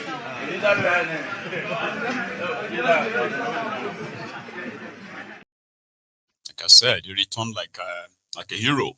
I mean, I returned as a hero. So then for the government appointee that took him to the government house and gave him an award for helping them to slap that silly boy. That tells you all you need to know, by the way. But watch this. So my brother, don't be discouraged. And though people will hate indiscipline, we would have even preferred you arrested him. But because it was in the fit of passion, and he was trying to be funny, that gave him a good slap. Yes. Since you gave him that slap, since you gave him that slap, he has not been making so much noise. Yes. What he's not doing is not doing fundraising. Yes. This is your hand. Your hand was soft then. Good. It's a weapon that corrects injustice. It's a weapon that corrects indiscipline. It's a weapon that corrects bad behavior. Nobody will support bad behavior. They say 2 wrongs cannot make a right. But having said that, I will assure you that some of us who believe in justice will still believe that Obaze has a case. Yes. But Obaze has a case to answer in Nigeria. Yes. You cannot commit a crime in Nigeria, you run abroad. He's a criminal. Somebody gave you a slap there and you're angry. Why will you be angry? You are busy terrorizing people using the internet. You insult the Oba, you insult government, you do all kinds of lies. It's not for one thing, he knows how to spread lies. Yes. I'm happy that my brother was here. He was trying to create bad blood. Oh, that me and the special advisor on other matters, we have issues. He did a video of our office. There was nothing this idiot did not do. We are asking himself and his master of Basaki, why are they abroad? They should come back home.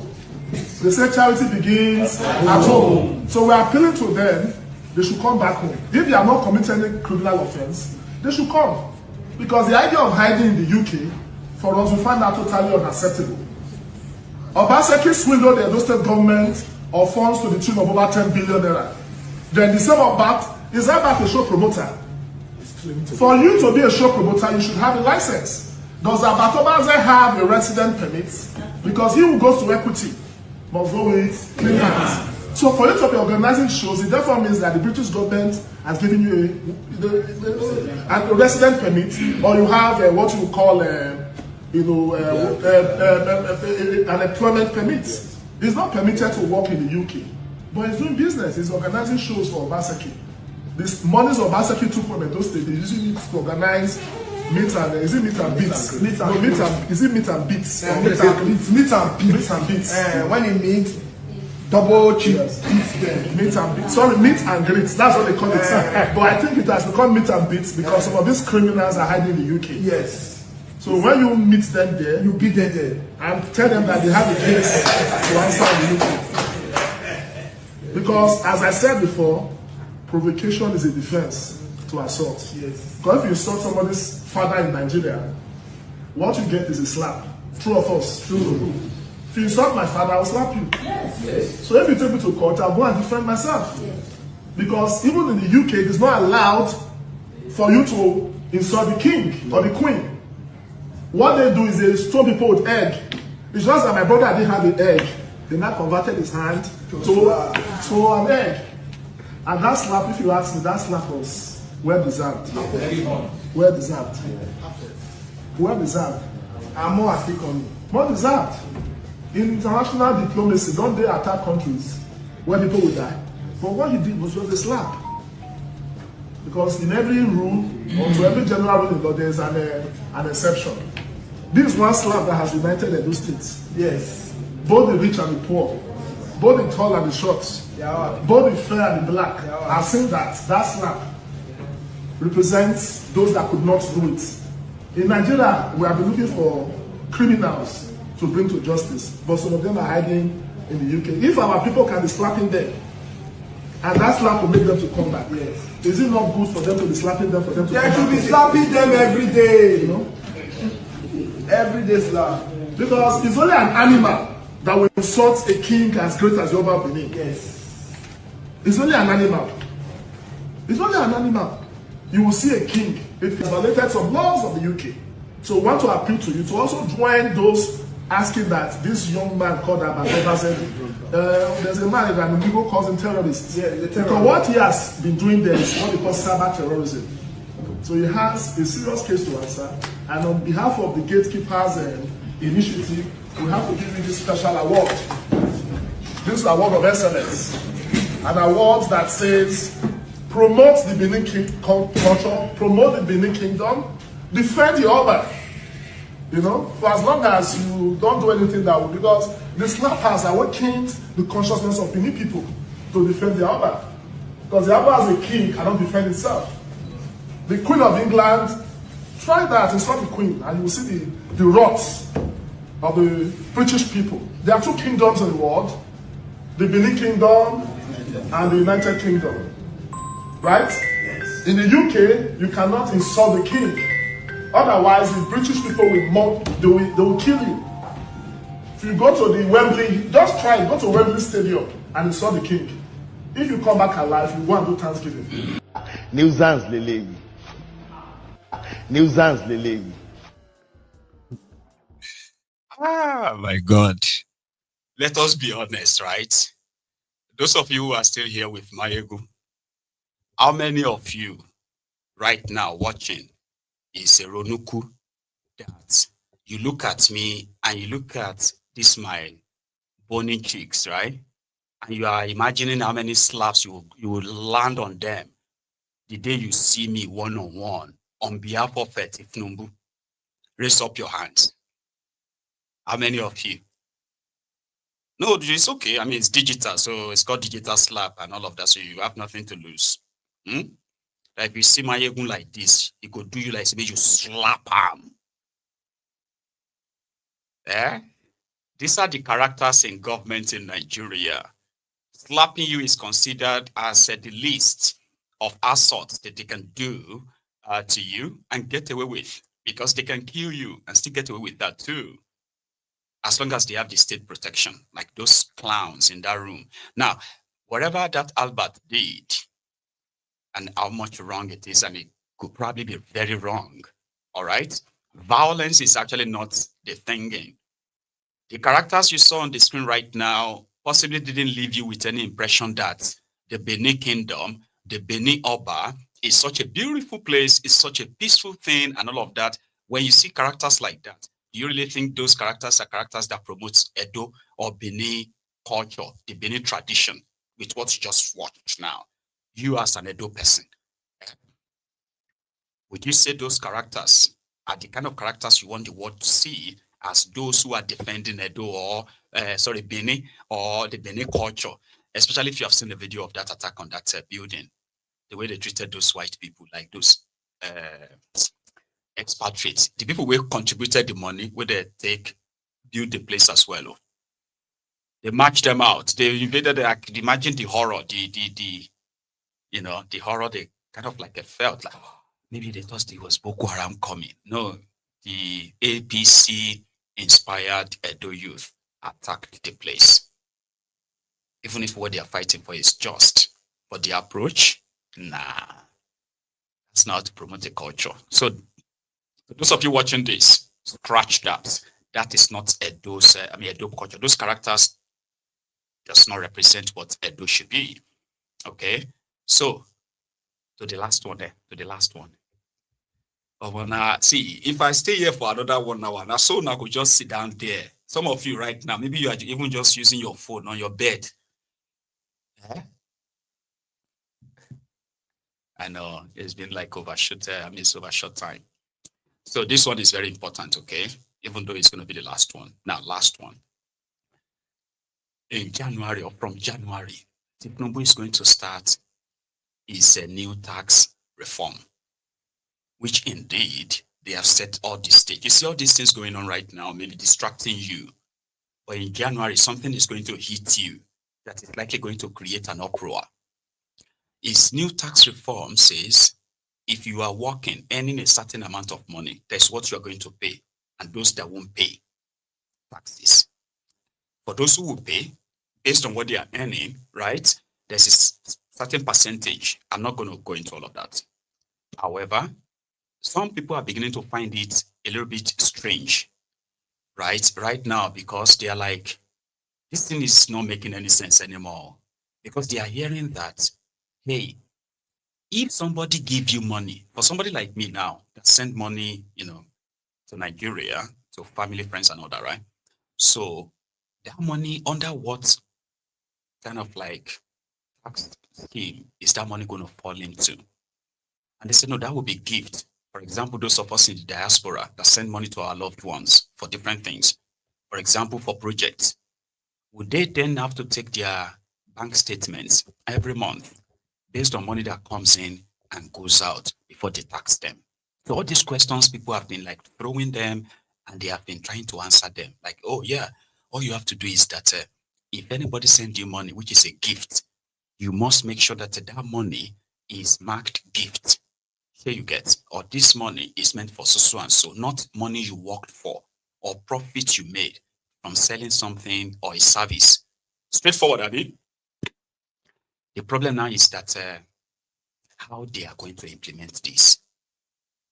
Which means it is either you work with your bank or get a tax, kind of like a broker, what do they call them, tax manager, to help you manage your inflow and outflow so that you can stay in place. In that instance, some people will escape this tax stuff eventually. But what happened when the tax man could just go straight into your bank account and debit you based on their own summation and all of that? So what happened? In this country, there's a way you file in your taxes if you are certain earners. So you get me now? If you're working for someone, there's a way they actually take your taxes as well, okay? And then if you are a business owner, there's a way you actually file your taxes as well. In all of this, okay, there is no time, nowhere that the government will come straight into your bank and take your money without a court order. What that court order means is that once the government says you have not been paying taxes, we want you to submit your bank statement and the rest of that, they will be writing you, exchanging things. In fact, in the midst of it, they will probably expect you to even go and clear yourself, pay the tax, all right? But if you don't, then they will take you to court. right? The court will then summon you to come and defend the reason why you've not paid your tax or something. Sometimes they may not even call you, but a court will grant them and say, this time they can go on and take your property. It's a process.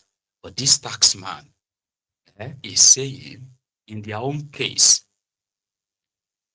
if you are doing a hookup, or if you are, listen to him. These people struggle to survive. How do you then track people to pay tax? Yes. How do you hope to capture more people into the net? Yes. You are looking for 30 million more people. Yes.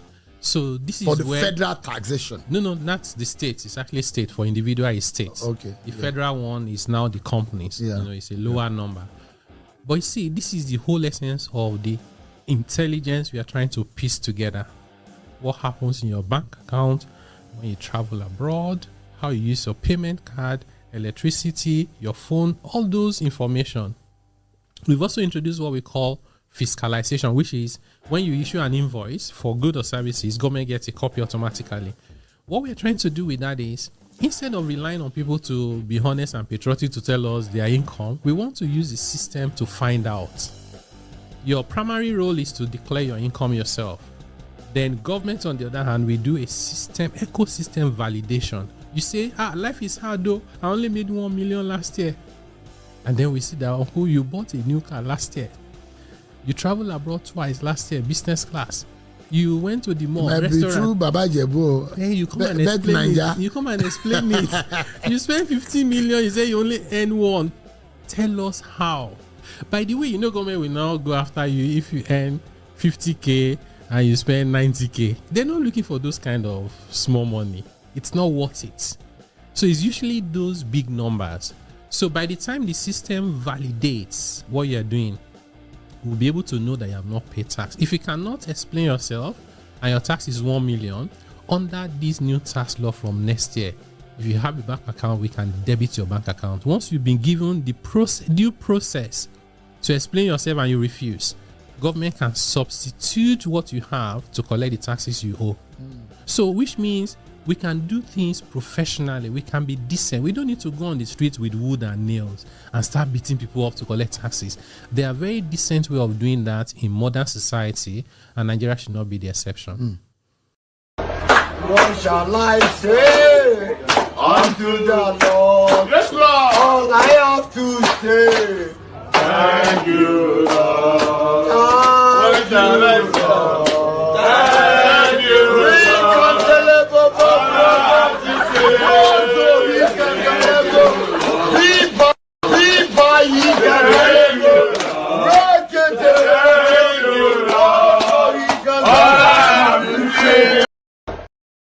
Thank you, Lord. So, thank you very much, everyone, for your time. I think we should go to bed now, because right now in Nigeria, it's probably like nearly 12:30. Here in the UK, it is almost 11:30. So thank you so much for your time. Let's do this another time. But remember, don't leave without liking the broadcast, okay?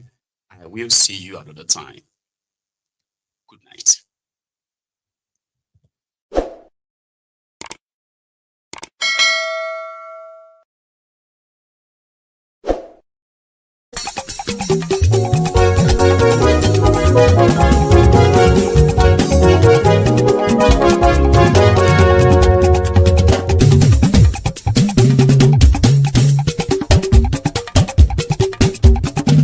Mayegun làwa mọ̀ làmọ̀ tó dòdòdò. Mayegun Diary Mayegun #1. Mayegun làwa mọ̀ làmọ̀ tó dòdòdò. Mayegun Diary Mayegun #1. Mayegun ti dé o ọ̀rẹ́ ara yìí. Mayegun Diary Mayegun #1. Lórí Facebook, lórí YouTube. Mayegun Diary Mayegun #1. Gbogbo bó ṣe ń lọ ni Mayegun já wa sí. Mayegun Diary Mayegun #1. Àṣírí ọ̀jẹ̀lú kì í bò níbẹ̀ o. Mayegun Diary Mayegun #1. Bó bá ṣe é máa wí. Mayegun diary na ibi number one. Ó sì tún ṣe eré wàá gbọ́ níbẹ̀ o. Mayegun diary na ibi number one. Mayegun diary politico. Mayegun diary na ibi number one. Godfatherism kò sí lọ́rọ̀ Mayegun. Mayegun diary na ibi number one. Ẹ farabalẹ̀ sẹ́ o kẹgọ́rọ̀ lẹ́nu o. Mayegun diary na ibi number one. Àní Mayegun làwa mọ̀ tó dòdòdò. Mayegun diary na ibi number one.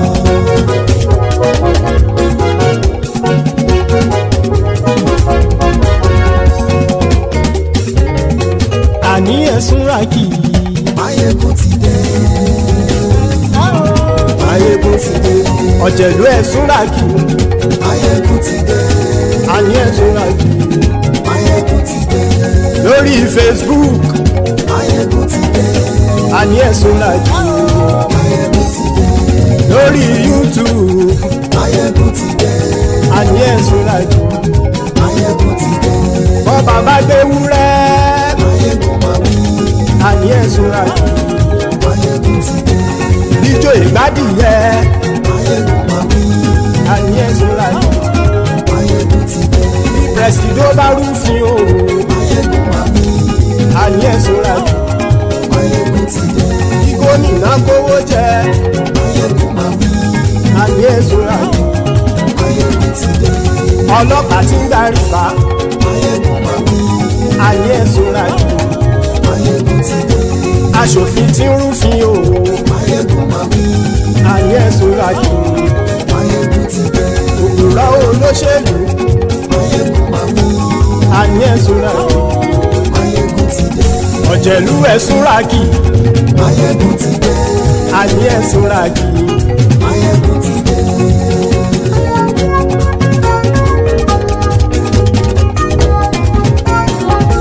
Mayegun ti dé. Gbogbo ọ̀jẹ̀lú ẹ̀sùn ràkì. Mayegun ti dé. Gbogbo ọ̀jẹ̀lú ẹ̀sùn ràkì. Ṣùgbọ́n ní bá ti ṣe èyí tó yẹ kí wọ́n ṣe, ọmọ bá dèrò ní fi wọ́n níran o. Mayegun ti dé. Gbogbo ọ̀jẹ̀lú ẹ̀sùn ràkì. Mayegun ti dé. Gbogbo ọ̀jẹ̀lú ẹ̀sùn ràkì. Ṣùgbọ́n ní bá ti ṣe èyí tó yẹ kí wọ́n ṣe, ọmọ bá dèrò ní fi wọ́n níran. Wọ́n fowó bẹ́ẹ̀ o. Mayegun ó sọ pé wọ́n ò bẹ́ẹ̀. Wọ́n fowó bẹ́ẹ̀. Mayegun ó sọ pé wọ́n ò bẹ́ẹ̀. Oníkan ṣáàtì ṣe èyí tó yẹ kí wọ́n ṣe. Fáwọn ará ìlú tó gbé wọn débẹ̀ o. Mayegun ti dé. Gbogbo ọ̀jẹ̀lú ẹ̀sùn ràkì. Mayegun ti dé. Gbogbo ọ̀jẹ̀lú ẹ̀sùn ràkì. Ṣùgbọ́n ní bá ti ṣe yìí tó yẹ kí wọ́n ṣe, ọmọ bá dẹ́rọ̀ ò ní fi wọ́n níran. Kì máa yí ṣe eré, ọ̀rọ̀ yìí kì í ṣe ẹ̀fẹ̀. Kì máa yí ṣe eré, ọ̀rọ̀ yìí kì í ṣe ẹ̀fẹ̀. Ẹni bá ti lè lẹ́bọ̀ lẹ́rù o, ọmọ bá dèrò kàṣà ìtú wọn síta. Mayegun ti dé. Gbogbo ọ̀jẹ̀lú ẹ̀sùn ràkì. Mayegun ti dé. Gbogbo ọ̀jẹ̀lú ẹ̀sùn ràkì. Ṣùgbọ́n ní bá ti ṣe yìí tó yẹ kí wọ́n ṣe, ọmọ bá dẹ́rọ̀ ò ní fi wọ́n níran. Tẹnitẹni ọmọ Mayegun ọ̀rẹ́ ara ìlú mọ̀mọ́ ni mo fọlọ́run ṣọ́ ẹ̀ bá kìlẹ́bù. Lóòótọ́ olódodo ìlú ọ̀tá ìlú mọ̀mọ́ ni ìwọ ṣá máa ń ṣọ́ra kò sì mọ́ bẹ̀rù. Bọ́tà ń lè rí bóníṣègùn lé káwọn mọ̀mọ́ fi ṣera wọn ni ó ti dẹrùn tí wọn ò gbọ́dọ̀ sì mọ́bẹ̀. Èèpo ọ̀bọ lọmọ bá dérò tàjẹ́ ò gbọ́dọ̀ jẹ́, ó ti dọba lórí àbínú ẹni kò sì mọ́ bùyà. Àìsíwọ̀lú ní ẹnìkẹ́ ìgbódì ẹyin lábàrá o, ó kó ẹni tó bá dán o àkàmù. Mayegun ti dé. Gbogbo ọ̀jẹ̀lú ẹ̀ tún ràkì. Máyégún ti dé gbogbo ọ̀jẹ̀lúwẹ̀ súnra kí o ẹni bá ti ṣe èyí tó yẹ kí wọ́n ṣe ọmọ bá dèrò òní fi wọ́n níran o. Máyégún ti dé gbogbo ọ̀jẹ̀lúwẹ̀ súnra kí. Máyégún ti dé gbogbo ọ̀jẹ̀lúwẹ̀ súnra kí. Ṣùgbọ́n ní bá ti ṣe yìí tó yẹ kí wọ́n ṣe ọmọ bá dẹ́rọ̀ òní fi wọ́n níran.